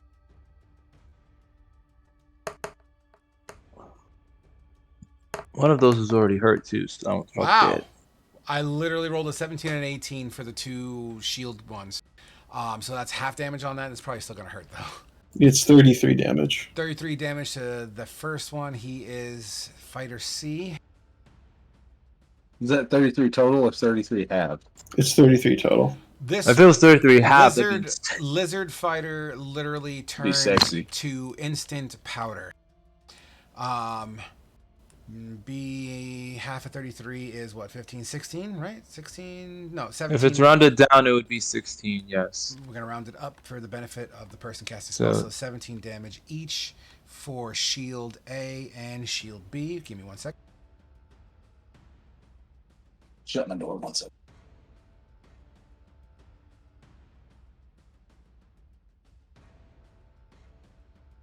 All right. They are heavily charred and burnt. Like they were holding up their shield as a reaction, you know? And their face and upper half don't get singed, but from their belly buttons down, basically, you see remains of charred whatever. Their scales are blackened. Whatever fabrics or anything that they had on them at the time is now singed and kind of smoky. And everything in this area, the snow is melted. Are the trees affected at all? No, they're still kind of wet and damp. They're just singed. Damn. Okay. That'd be your We're turn. not That's my turn. That'll be my turn. Got you. Lizard folk E.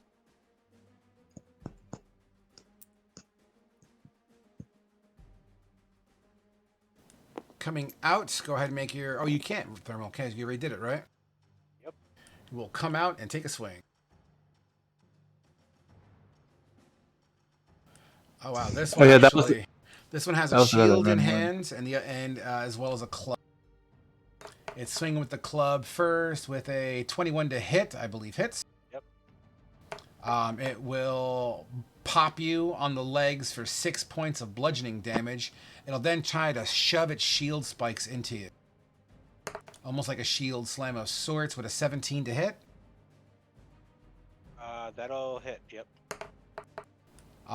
The spikes pierce into you for a mere 3 points of pokey damage. All right. Oscar, you hear trudging through snow. From what direction?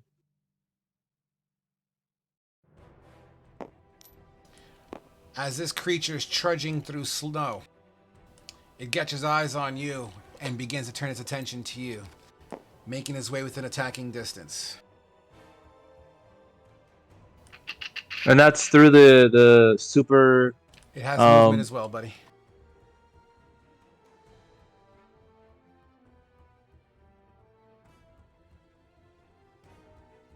It will take its. Apparently has a morning star and a shield. I have to. Well, my AC's still 19 to 22. hit. Nope. My AC's still up from It'll shield. then take the shield, also try to bash you with it with a 22. Nope. Beautiful. As you're using this tree and your shield spell is just doing some fucking work. Next up, wow, he's next. D will be making his way out of this brush line here and begin to charge closer to this way, looking at his friend A, basically. Lizard folk B, who's the only one of their kind that's not on the board, who will also come out of the woodwork and make himself visible. A is on the board, and next, he's the one that got hurt. He will begin to make his way this way on the road. And B will also use its full movement to charge at you with the Morning Star there, big boy. Oh boy. With a 16 to hit. That meets, so yeah. Damn. Wow, max damage. 10 points of bludgeoning damage. Or piercing damage because it's a Morning Star. It'll then try to bite you. Okay. With a nat 20. Oh, it's too far from me. Sorry, bro. I can't do anything about it. Wait, actually, is it? Wait. Can I see this occurring? Nope, too far. Sorry. Can't help. Can you see what occurring? Him getting smacked by the lizard folk there? There's a big rock between you and him. That's about 30 feet high. Damn it. Or wait, Yeah. who's getting attacked here? We're talking about thermal right now. Oh, I'm sorry. I thought it was Oscar. Only 9 points of piercing damage. Thermal has quite the crew on his legs right now. Which takes us to one of the people that are not on the board yet. There's still 2 people not on the board yet, folks.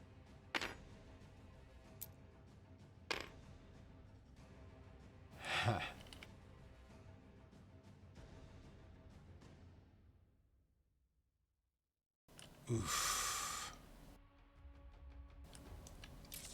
Give me 1 second here.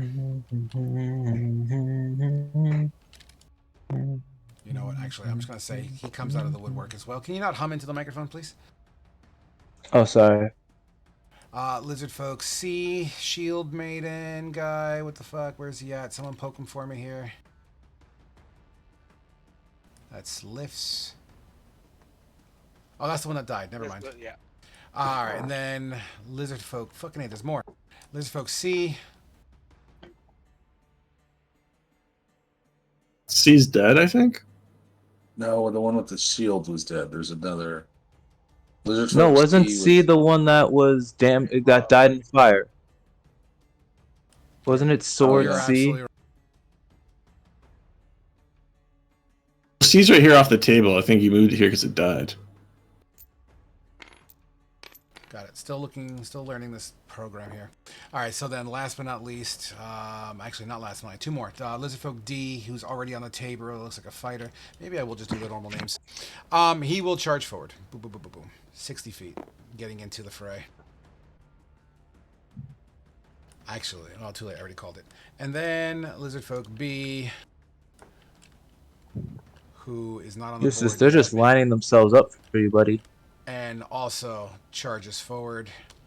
And I'm going to say not enough to get into a free grip. There. Now everyone's on the fucking table. Take us to the lead. Asher. Seeing that Thermal is getting swarmed, I am going to drop my longbow. Or can I use like a bonus action to throw it over my shoulder? Or do I have to drop it to like draw my rapier and shield? You probably have to drop it. I mean, Okay, if you want to burn a bonus action to put it on your back, I'm okay with that. That sounds fair. Okay, I'll burn my bonus action and put it on my back and shrug my shield down into my arm. And then I'll draw my rapier. Ooh, Asher going melee. And move up to where I'm flanking Chucklefuck that lifts. Yep. And I'm going to stab him in the dick. With pine needles at your back covered in snow, you go to stab. Nice. Does a 21 hit? That fucking absolutely hits C. Ooh, 12 points of damage. Does flanking still work as in a +1, or is it a advantage now? I didn't even think about flanking.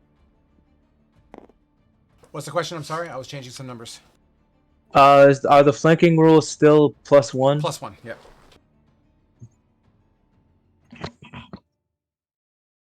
All right, yeah, that's okay. I get an extra attack. What am I? I'm dumb. Remember, you said it, not me. Absolutely. 23. Oh, another 11 points of damage. So 23 points of damage total between my two attacks. Well, I just need the second one because I already did the first one. Oh, 11 points. Beautiful. You stab it twice, thwoop, thwoop, and it's back. And although it is bleeding and it seems hurt, it still seems very, very pissed off. Or hungry. I'm going to yell to Eustace. Now would be a really good time for a fireball. And that'll be my turn. Beautiful. Oscar, you're up. All right. I'm gonna disengage and back up. So, yeah. So I can't really. So can I? I'll go like. Are any of these spaces like a tree? Like, is there a tree in any of these spaces? We are just treating the open white areas as a high vegetation. So is there trees? Probably. But for sake of movement, yeah, it's just high vegetation. You're welcome to interpret that however you see fit. Okay, I was just wondering if I could use any of them as like cover or like put, so nothing can get to my back or something. If you are at least 15 feet outside, if you're outside of a 15-foot circle around whatever, you will be out of line of sight completely. Okay. Well, I'll disengage, move 5 feet back. You just need to take off, man. You're in trouble. I'll disengage and dash and move back with Anahel. Yeah, at least these guys are. It sucks because I wanted to get over there, but I mean, I don't want to do that. That's dangerous. Yeah, so I'll do that. I'll fall back with Anahel. At least we're drawing these guys away. Absolutely. Anahel, you see Oscar as fast as he possibly can through this vegetation and snow, and he literally takes up to your side. He looks shit-faced. Oscar's more like, how did I not see any of these guys coming? What's wrong with me? He's like, it's like, oh, it's goddamn snow. Then God responds, it's just a game. He's like shaking off all this snow. God damn, it's getting in my eyes. Yeah. Thermal, you're up. Okay, I'm going to use a sweeping attack on all three of the guys in front of me. Oh, shit. Cleave. Get it. So we're going. Let's start. Is an attack for all of them or individual? It's with the new rules. I'm going to burn my inspiration on this. Okay. It uses 2 of my attacks to do it. So 14. A 14 towards all 3 of them, right? Yep.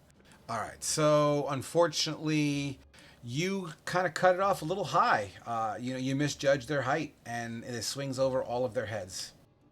Okay, I'm gonna burn action charge. Okay. Wait, the lizard C would be a 15, if that matters. Right? Oh yeah, because of flank. Okay. I'll give that to you. That's fine. All right. Okay. So go ahead and give me a sweeping attack on Lizard C. Okay. Oh, nice, it hits. Lizard C is gonna be 13 slashing damage, and then I have to add my Giant's Might real quick. That's separate. Where the hell is it? Sorry. It's just D6. So 13 plus 6, so 19 on him. Beautiful. That cleave smacks it in its shoulder. It actually holds its arm in immense pain. And then the other... Oh, sorry. Go ahead. It looks extremely hurt. From the pokes And then- that Asher gave it to the cleave, it's hurt. And then the other cleave was 15 for all three. Yeah, that one would poke at all of them. Actually, hold on. Please hold.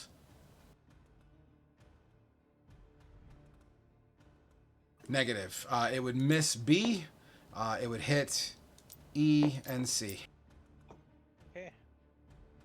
So the damage for those two is... I'm not sure what happened there, but 11 damage. And if they are bloodied, it adds an additional 3. Because it's an axe. All right, so C is definitely bloodied. E is not. So 11 points of damage on E. Yep, and then it'd be 14 on C. On Lizard that lifts C. Yep. I fucking love that name so much. How do you dispatch a Lizard that lifts C? So as I'm he's probably the first target, so I cleave straight through him, and my axe stops in the other lizard folk, E. C falls to the ground. And then I'm gonna burn my bonus action to do a second wind.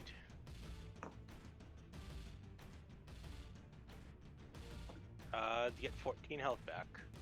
Awesome. Ooh, nice roll. Would that be your turn? Yep.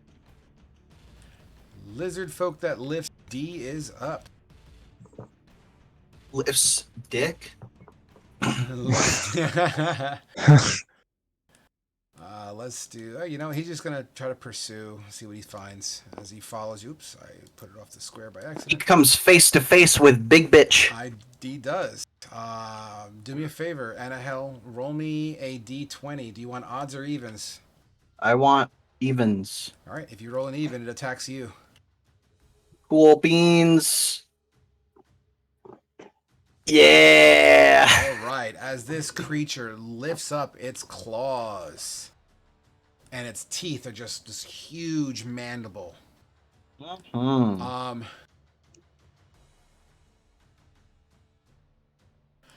Oh shit! Hold on.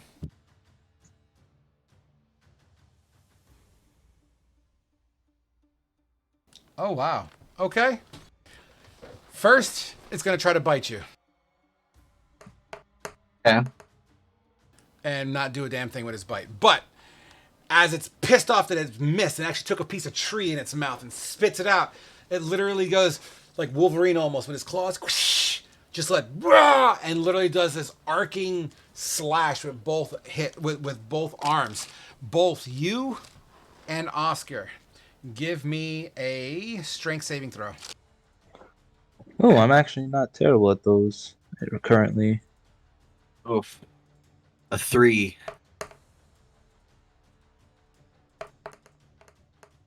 Oh, I'm For what good it's now. worth, don't forget you have a +2 Is to this- your AC. Is this an attack?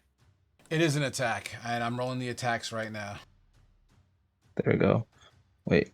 Oh, okay. I So got an doesn't 11. does it hit and then That's we what roll I'm- the strength? That's what it doesn't matter. Okay. You roll your strength save, but I will apply whatever you rolled in there a second. Hold on. Well, So- so Go I have ahead. some. If it hits me, well, I can increase my AC and potentially prevent it from hitting me. So I Understood. want to know. It's not going to Okay. hit you, and it's not going to hit Oscar either. Unfortunately, I rolled low Okay. on both attacks. So, literally, this comes across, and just the trees and vegetation just rip to shreds as you both duck under it. Oscar's just like, Jesus Christ, he's so beefy. Yeah, it's pretty badass, actually. That takes us to Anahel. You're up. All right. I would like to ask. Oh, wait a second. Anahel, are you at full health? No. Oscar, are you at full health? No. I'm not quite done yet. Okay. Is it like the bloody Technically- bite thing? No, it has advantage on attacks on creatures that don't have max health. Mm. Ooh. Which means I should have rolled before. All right, so Anahel, it misses. Oscar, 21 to hit.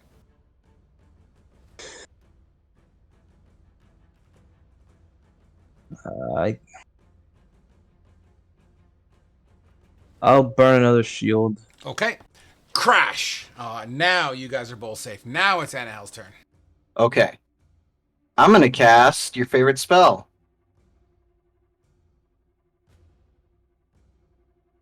So I need you to make a wisdom saving throw. Not that spell. Your favorite spell. Wisdom saving throw. Let's see it. I wish I had more.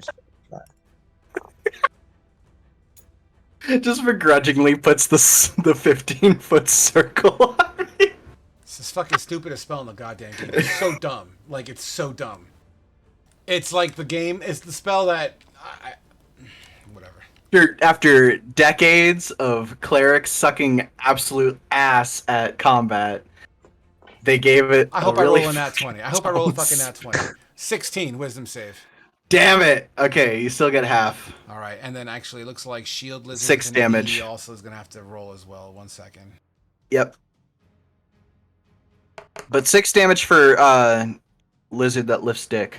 And what about the one that didn't save? The one that didn't save is gonna get 10 damage. You know, Asher does more damage than this spell does, right? Even in melee.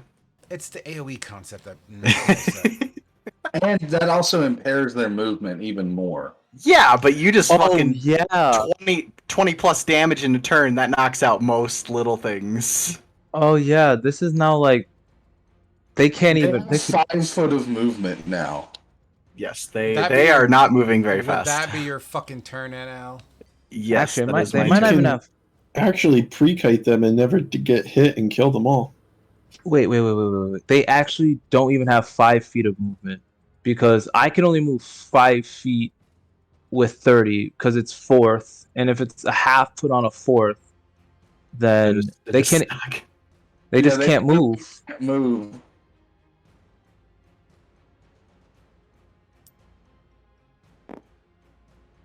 We just need to move slightly out of their range and a hell. Well, and they're gonna hit it. doomed. They're gonna hit us.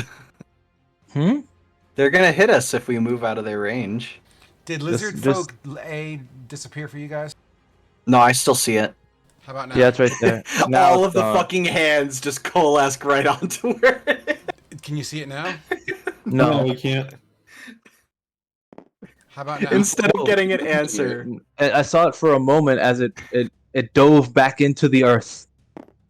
They Instead can of swim getting in the an snow. answer- Instead of getting an answer, Frog just gets all the hands covering Can you see it right now?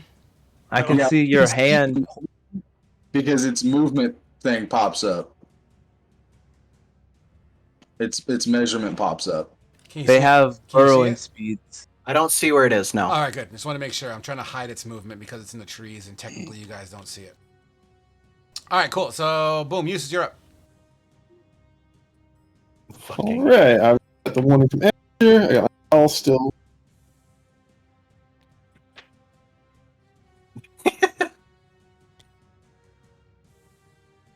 I get the one.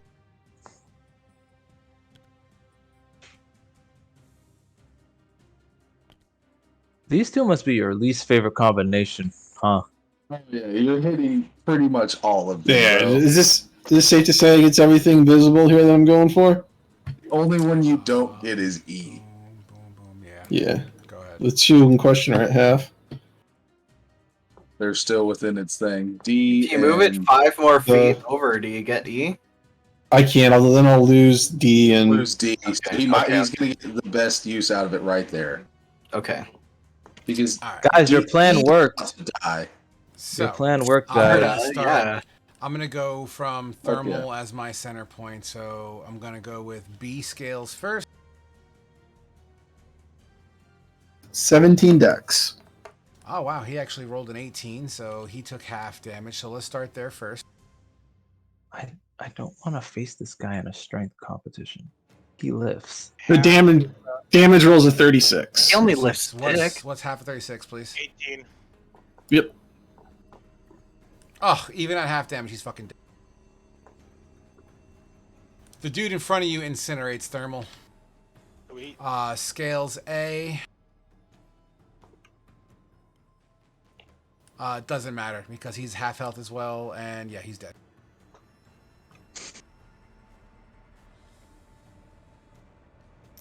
Where's the lizard that lifts C? I think he's next to thermal, isn't he? Lizard that lifts Oh. A is rocking next. Lizard that lifts cock? Lizard that lifts dick? Lizard that lifts. Lizard C that is lifts death. bitches? Lizard that lifts He ass? takes all of it. You said 36 All there? damage? Yep, 36. Alright. Lizard with a shield D. With a shield dick. Jesus Christ. Maybe I can scare him back into using their proper names. He failed. Using all the vulgar, I gotta get the all song the in my head. vulgar words. I'll stop humming. You might want to keep it down on that because it's on Twitch. He's fucking Dunskies.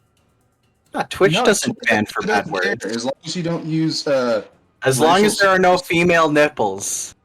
Oh, gotcha. Lizard that lifts A. Did I do him already? It's I still think kinda so, in yeah. the nipples. They can get. I remember a you little, mentioning it, so I'm pretty sure you did, Frog. Alright. Lizard Fighter D.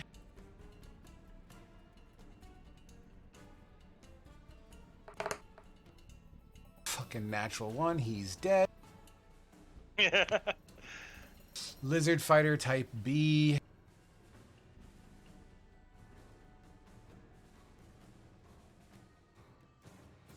Frog's having a moment. I rolled a 10. He's dead.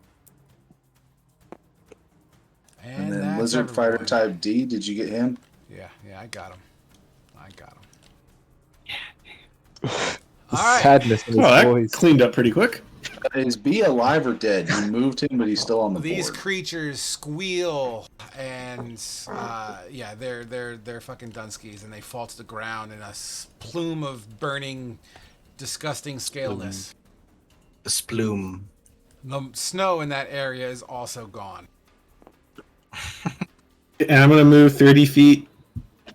And I'm going to yell, like, we need help in the forest.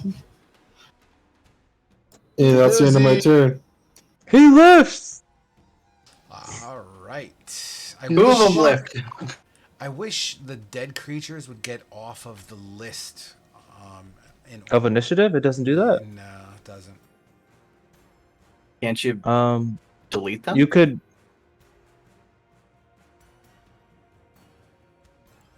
It probably doesn't do that just because.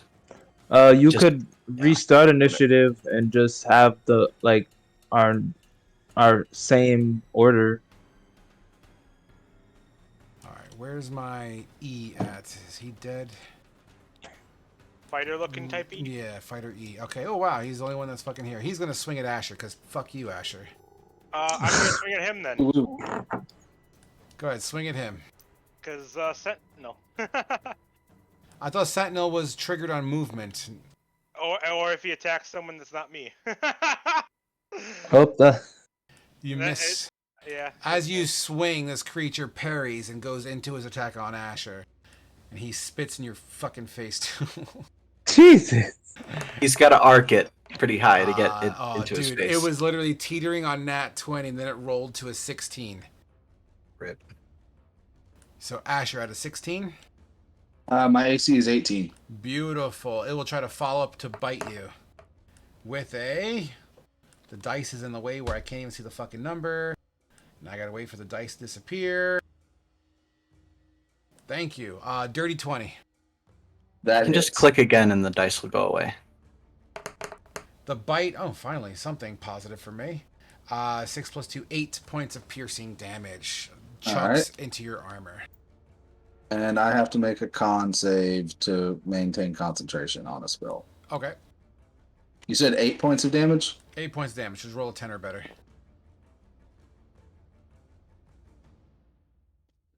Uh, 18, I'm fine. Damn it. You're perfectly A-okay, which takes us to Shield E. Shield E. Shield E's in the woods. Shield E's in the woods. He might not move. And how much movement is it again? So it's halved movement, but their movement is already at a quarter. So how does that work? Literally just, 10 feet if I dash? That's it? If you dash, I think you can move 5 feet. Because if Yeah, you said each currently block was.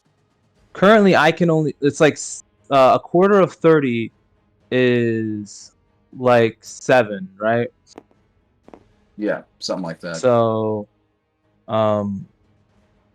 he would get like 14 if he dashed, so that'd only be 2 squares. I can't remember for Spirit Guardians. Wait. Is it beginning or end of turn when they start there? End of turn. The start of their End of turn. it's the start No, I of think their it's the turn. start of their turn.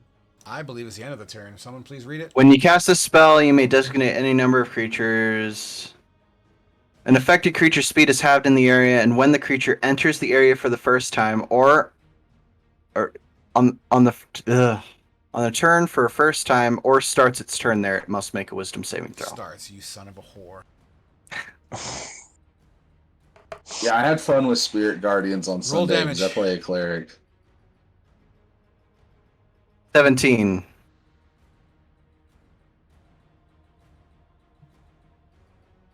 Ouch. You hear a squeal, and that's all you know. Okay. D is dead. B, fighter. B, fighter. Unless he ran away, Uh, I don't think he's on the map. Yeah, he's not here.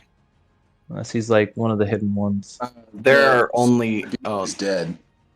Fighter E is the only fighter left on the field. Yeah. Everything else is lifters. Power lifters, if you will. I think I just forgot to. I think he got killed in the fireball, and I forgot to zero his health out. 0, 0, 0, 0, 0. A lift.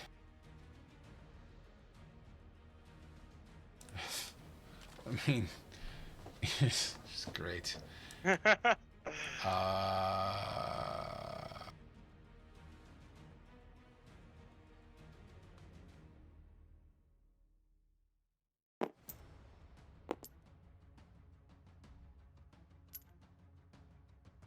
Well, that didn't work out, did it?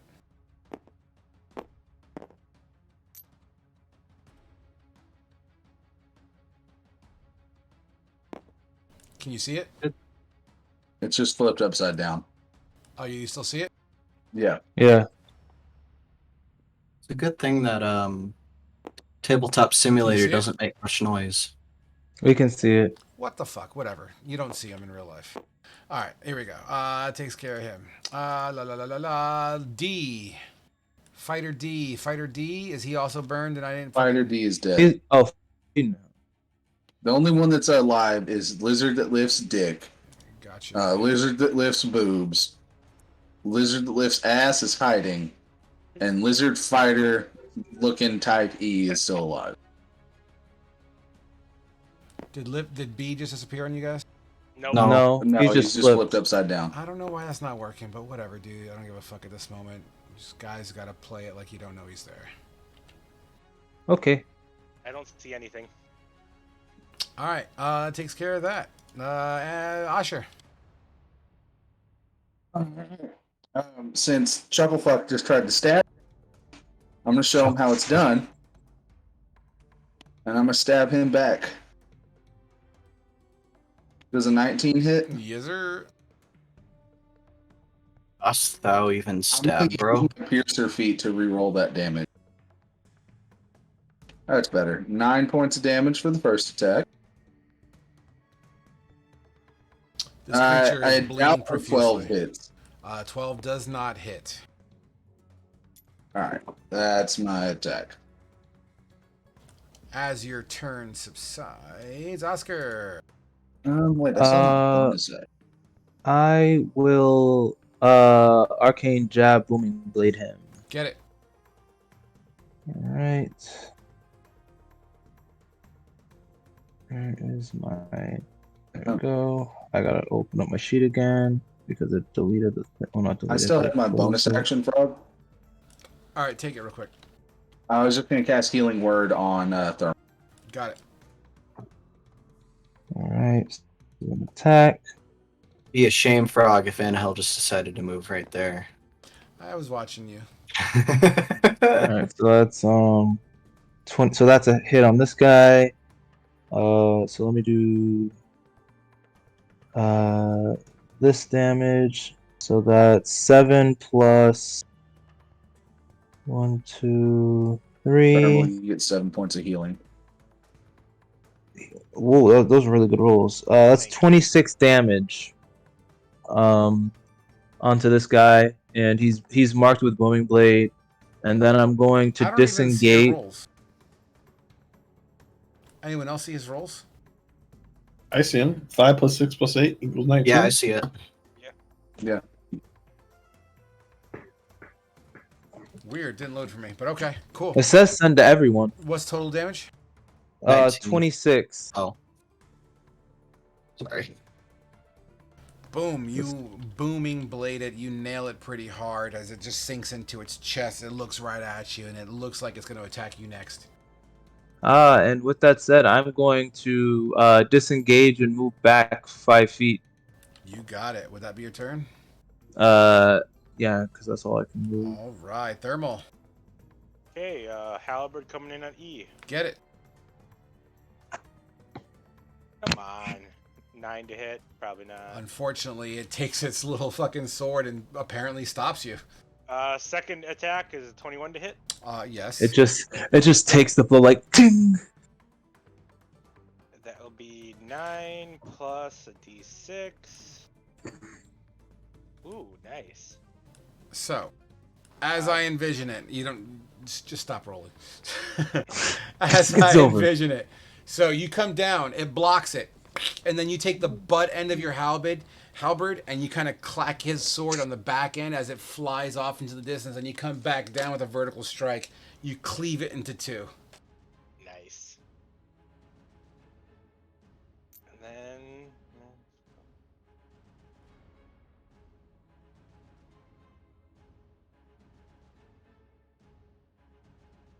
we're going to move up to here. I think that's 30. You got it. Would that be your turn? I can move a little bit more. But yeah, then it'll be my turn. Got you. And I'm frozen. D-Lifter is first. So he's got to make his wisdom save. Correctamundo with an 11 fails. You hate to see it, Cotton. 16. This creature's alive, but barely, and as it takes its last attempt... It takes 2d8 thunder damage. Oh, no! Yeah. Roll. Yes. It takes 4. Oh. It has 1 health. Oh no! Wait, can it even move? That don't matter. Let it attack me. I don't think it can actually reach me though because of the It only moved 5 the feet. terrain. It only moved 5 feet. Yeah, but it's I can only move 5 feet, and he's reduced half of what I can move. When it moved last time, you made it very clear that their movement was only 5 feet in this terrain. So, does he have 30 feet of movement? Yes. So 30 divided by 4 is like 7 something. So you can only move a 5 into a 5-foot space. But his movement's halved even further because of Spirit Guardian. So his would be like 3 something. So he couldn't even move into another square. You'd have to dash to move into another square. Yeah. Well, if he dashes, he can make it. It's not a frozen spell. Okay, he has movement. So Okay, let's that's fine. just say that it can only be reduced as low as 5 without actually completely incapacitating. Correct. Or- Yeah. Unfortunately, Okay. our Stealing grid, all movement. unfortunately, our grid is not set in 3-foot square grids. Yeah. Okay. Yeah, no, I wasn't. Yeah. I don't. Okay. So Something can only be reduced up to 5. out of desperation. Well, first, can it recharge its fucking cleave? Let's find out. Give me a 5 or 6. No, you bastard. All right. It's going to bite, and it is going to attempt. Fuck it, claw and a bite. Odds or evens, Oscar? The odds are against me, so I will go with odds. Roll. Oh, I roll. Okay. Where's 20? There it is. So that was a 4. So Evens. Anahel, this creature does not like your spiritual guardians. With a big fuck you, it attempts to bite you. I'm going to use Divine Protection because I've been targeted by an attack. Okay. So it gives me a +4 bonus to my AC against the attack. Got you. 24 to hit. That'll do it. oof, Cotton. That's a rough one. 11 piercing crunches on your Oof. shoulder, down your bicep, and then follows up with a claw attack Okay. with a 15 to hit. So first, before we move on to the next one, I need to do the con save to maintain concentration for that first attack. Okay. You just gotta beat a 10. That is a 13. Beautiful. Well done. Okay, and then a 15 to hit on the claws. 15 doesn't... Oh. You have a +2 from Shield of Faith, and then the +4 from your, or does that Plus- go away? No, the Divine Protection, I'd have to use it again when I get targeted by Okay. the second attack. I won't use it. You're going to take it? Yep. What was the damage, sorry? I'm doing it right now. I'm rolling it. Oh, okay. 12 damage rakes across your breast. Ouch. This creature Ow. is barely standing up. That was like its last leg right there. It literally has 1 health. Dirty 20 to maintain concentration. Beautiful. He's dead. He's dead. Anahel, you're up. That's the Okay. second time something's lived with 1 health against me. God damn it. I'm sorry, guys. So, Frog, to be fair, I'm going to give Anahel a 50-50 chance of whether or not she steps forward or not. Okay. Because she does know that there are potentially things up here, because that's what Oscar was running from. Understood. So, odds, she moves forward. We'll do a d12, because I never roll those. Alright, odds, she does not move, or even she does not move forward. So, for right now, she is just going to... I guess all I can do is move, isn't that? Yeah. You can Whatever. I can do what? I was just gonna say you could Sacred Flame the guy in front of you. Yeah, but you could still save against it. Can I Sacred Flame while Something. I'm casting that? While you're You casting said- what? yeah. It doesn't have. Can a I cast Sacred concentration. Flame? Can I cast Sacred Flame while also holding Spirit Guardian? Yeah, it's Yeah, not a it's concentration concentration. spell. Yeah. Yeah. Okay. The only thing you can't do is have 2 concentration spells at the same time. Okay. Well then, I'm gonna. God. What do? I guess I just Sacred Flame it. All right, that's a save or suck. You could punch him in Yep. the face. I could. I don't punch very well though. Dex save is a nat 1.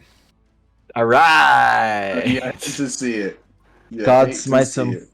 Oh, that sucks. It was like a really high damage roll too. 13 damage. How does it die with your sacred flame?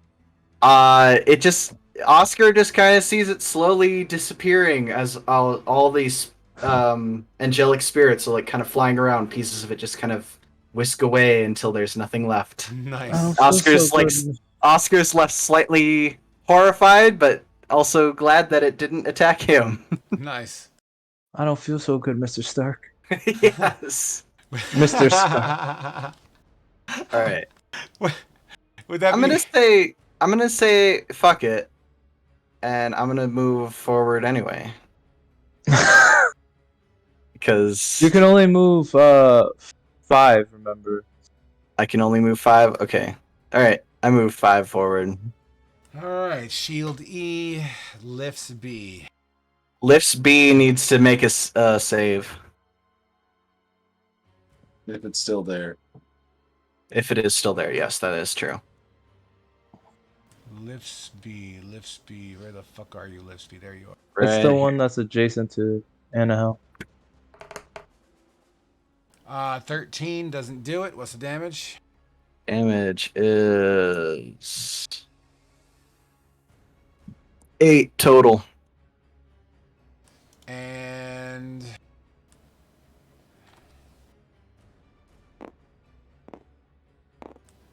Ooh, that's kind of in there. It is. Scales E. It's got electronic scales. I don't think, even if I save, I don't think I'm going to survive. 16. That does half it. Okay. 6. He's got exactly 6 health. That is the halved number. It has exactly 6 health. All right. How does your Spirit Guardians kill it? He steps into it, and then it kind of just gets pulled into it, and Turns nothing into a comes blender. out. Yeah. You're an angelic blender. All right. Would that be your turn?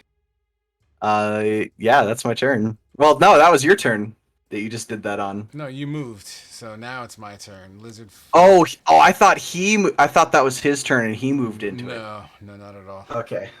No one wants to move into that space. Bad time. It's about to say, but like, okay, whatever. I'll take it. No bubble.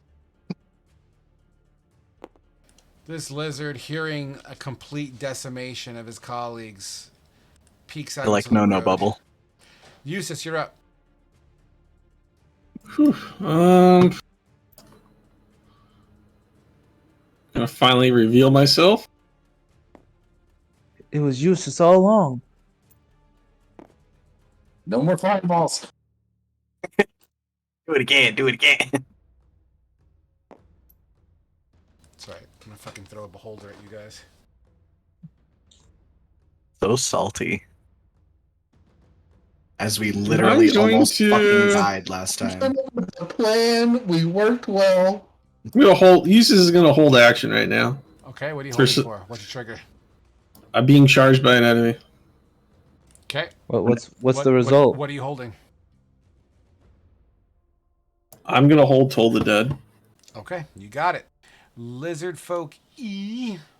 I think he's dead, actually.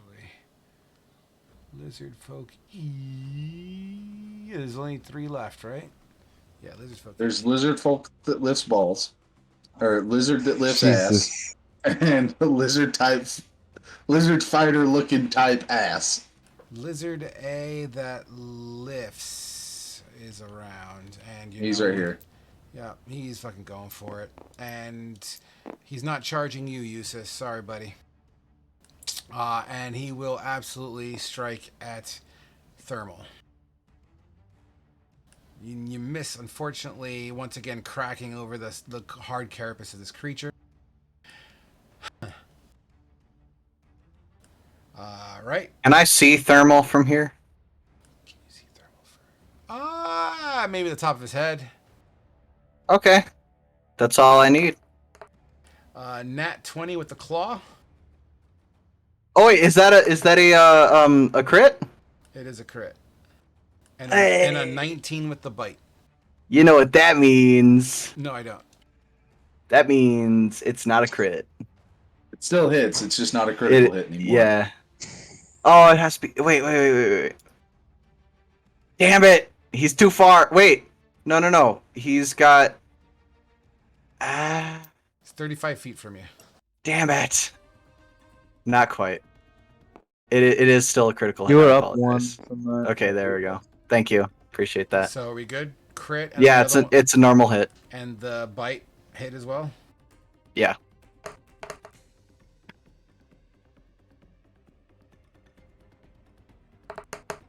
All right, the crit turns out to be 18 plus 17, 35. Jesus. Whoa! He As- lives. As that, yeah, he lives, bro. He lives. That bite those claws rather just rend your legs pretty profusely. The bite also sinks in for approximately 10 points of additional damage. I'm really happy that I didn't let these guys touch Can me. you use another ability of mine whenever me or a creature I can see within 60 feet takes damage? I can use my reaction to cast a spell of first level or higher. The Okay. spell must target the damaged creature and restore hit points to Heal. it. Yep. So, and I guess I also have to make it has to be I'm guessing healing word. within the range. Yes, Yeah, healing word. has a range of 60 feet. Beautiful. Get it Yes. We're gonna do a level 3 healing word. If I can find where it is.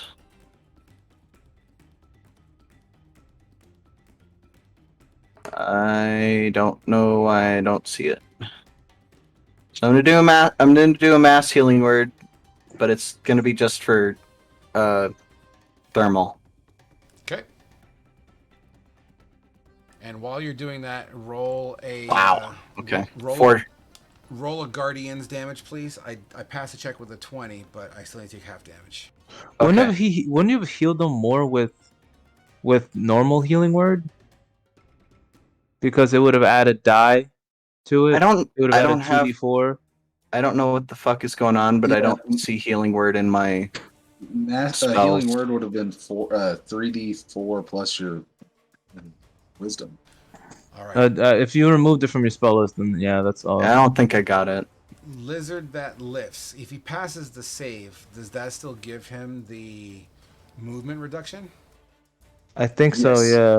He still But he still All right, takes then it because he's he's still gonna within the charge. thing. He's gonna charge this way then, and he's gonna go. The for damage attack. the damage he took from it was, is it rounded up? Yeah, I rounded it up. 7. Yep, I already did it. Okay. All right, so Thermal, did you heal yourself for?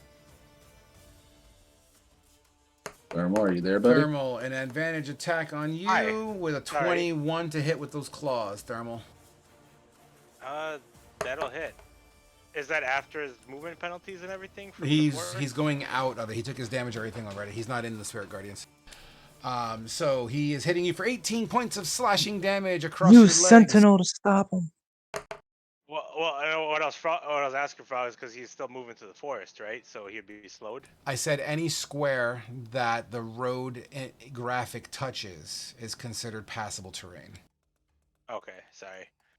All right, so the claws slash into you for 18. The bite, fucking nat 20. Claws put me down. All right, well he's gonna fucking So- bite you, and what a waste of a crit. Nat 20 actually does 2 failures automatically. Oh, beautiful. All right, cool. So. Bang. As he's just. Did you heal gnawing- yourself for thermal? I did, but I was only up to 8. Okay, so. good. Do you reduce in size when you go unconscious? Yes. How many hit points are you missing from, or how many do you need to keep yourself alive? I only had 8 hit points. How hard do you get hit for? 18 and then a crit. So yeah. Yeah, he's got 2 failed death saves right now. So Asher and Eustace, you would see this lizard that lifts bee just start to rend and just start to dig into his flesh, or at least in the process of doing so. That is done with his turn. We're back at the beginning. Asher, you're up. I'm immediately gonna cast a second level healing word on thermal. Okay. So that's my bonus action. Let me get it here. There it is. He gets 9 points of healing, Beautiful. and so he's back up. You are conscious, but you are not standing. You are effectively prone. Yep.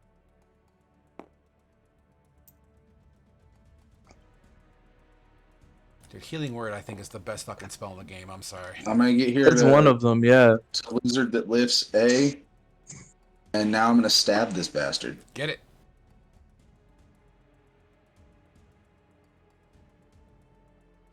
A 19 to hit Absolutely. for 11 points of damage. Second, does a 15 hit it? It does. Just hit it. Sweet. For another 8 points of damage. How do you kebab it? All right, so he runs up. The first slash, he hamstrings this bastard with his rapier.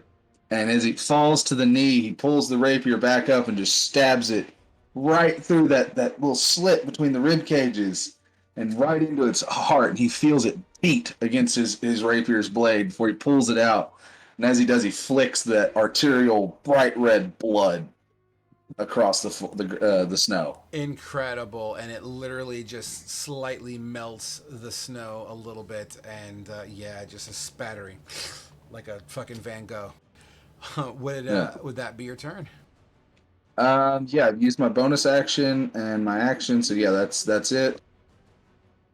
Usker. So that's all of it. Did you say Oscar? I did, but I said Usker. All right. Well, I can't see this guy, right? Lizard Fighter A, because of it's too far. Correct. All that is heavy, dense terrain. All right, so I'm just gonna I'm gonna double dash, get here, because that's all I can do. Yeah. And that's my turn. You got it. Thermal. As you wake up, you feel snow batting down on your face. I'm gonna stand up and strike at Lizard B. Get it, boy. Come on. Lizard that lives. Nat 20. Wow. Fuck Nice, yeah. dude. Nice. Get him. Can he make a con saving throw for me, please? Oh, I'm using one of the special axe abilities. I failed. Okay, so he takes an additional D10, so that's a additional D10. And Is this he bastard now about to take bleeding. 4d10? Yes. Fuck. That only rolled 1, so let me roll the other 3 real quick.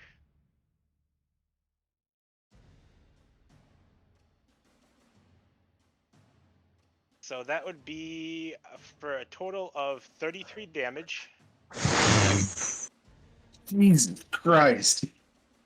And he is now bleeding as well. He's bleeding. Was he bloodied before? No, he's certain Okay. fucking is now. He's almost dead. And you then you I'm literally gonna use... you cleave him so hard right there. You see innards in the process of coming out of him, but he's still standing. And then from the cleave, I'm gonna bring my halberd up and punch him in the nose with the butt of it. Get it? As a bonus action. Oh, how about a please. 24 to hit? Yeah, dude. All I thought you got another 20, four, and I was four like, points what of the damage. hell? 4 points of 7 damage. damage. Boom! You hear a crack at the butt end of your halberd as he's literally trying to hold his innards in, and then you crack his head, and his head literally turns into a 90-degree angle, and he just falls over. Then that'll be my turn. That was fucking crazy. Big hit. Oh, you forgot to take A off the table, Frog. Oh, is he dead? Sure is. All right, come on. I want to use my new spell. Let's go. Let's go. Is there just one left on the table? I think so. It sure Mm-hmm. is. That's all I can see. Anahel, you're up. Okay.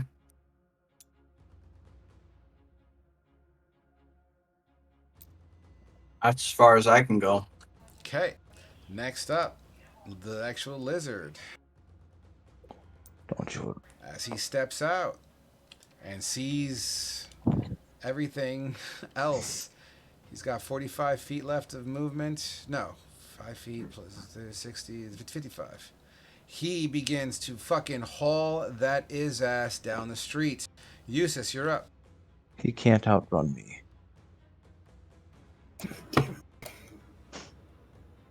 Get Did him, this get Eustace. blown up? Can we see through this? We can't hear you, Frog. He said the trees are still fine, so the trees So will Yeah, still all be that there. still is, can't see is through. heavy vegetation. Yeah, you can't see through it. Only thing that's gone is the snow.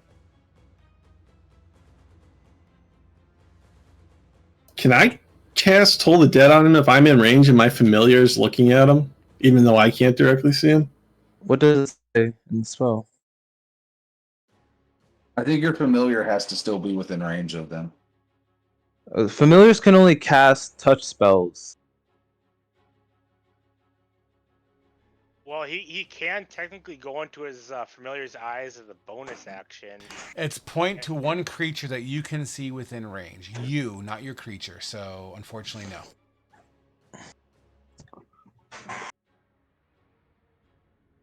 Incorrect. Familiars can only cast, unless it specifically states that you can, like I believe the Artificer can cast range spells through its familiar, but it's a certain type of familiar. It's not like an actual Oh, the familiar. homunculus? Yeah, Yes. it's their homunculus.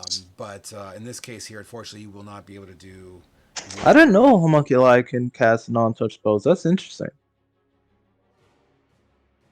Yeah, they can. You know what? Homunculus Screw is pretty this. awesome. I'm Screw sad I this. forgot to make one as rad. This guy's not getting away, dude. I know. I could see him. My pet sees him on the road. I'm gonna drop a flaming sphere on the road, and I'm gonna ram it into his ass and put him in the dirt. Technically, you put this flaming sphere... you know what? It sounds fucking dope. Give it a try. Let's see what happens. You know what? Let me actually... I think I have a flaming sphere. Yeah, it's I right only here. rolled a 5 for damage, dude. Uh-oh. This Do you have to creature... roll the hit with the flaming spear? So, what is that? Like a deck save? Yeah, 17. Oops, I rolled... You ever good. just I rolled you a ever deck just save for send- you. you ever just send Jupiter at somebody? 14 to save. Failed. Takes 5 damage. This creature gets hit with this fucking flaming sphere. It like gets pushed forward, but it's like limping away still. No. That's the end It of my turn. literally has 2 health left. We gotta get the I last of got this. I got this, guys. Actually, you know what? No. We're going to bed. I'm gonna spend an inspiration. I'm gonna re. Can I re-roll damage with inspiration? Sure, if you roll, would you roll a 5? You needed 7, so you need to roll a 7 or better. Ha! There it is, dude. Get him out of here. So, you ever seen the cartoons where they're running past a boulder and the boulder catches up with them? Yeah, that's what happens here. And this creature's just got like the contact points of a sphere burning straight through its back. It doesn't even holler. It's fucking dead skis. And it's at that point in time, gentlemen, that I am cutting it for this evening. All right. Hey, Frog, I had a question. What's up? For something that so when you said when we originally saw them, you mentioned their weapons. Are their weapons like wood or were they like bone? They seem to be made from natural sources.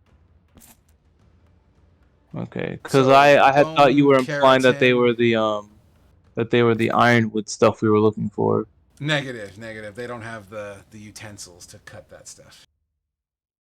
I thought they may have like stolen them. That's what I was thinking from the orcs who. Please place your So tokens far- where they belong so I can cut the table. I wonder. I'm guessing that cabin must just be here or something, since it said that we would find it. We found a unfortunately, road, so we that's probably the- just. That's the imagery that I wanted to end on tonight, but this, we'll pick up there next time. It's fine. All right, guys. But because I have a daughter in a lot of pain here, I gotta go tend to that. Yeah, So do that, man. good night, guys. I hope you had a good time. forgot what else I was gonna say. I'll just message if anything comes up, guys. So, sweet dreams. I hope you guys had a good time, and I'm sorry for my abrupt departure, but I gotta get going here. No, you're good, All right. man. Take care. Thanks.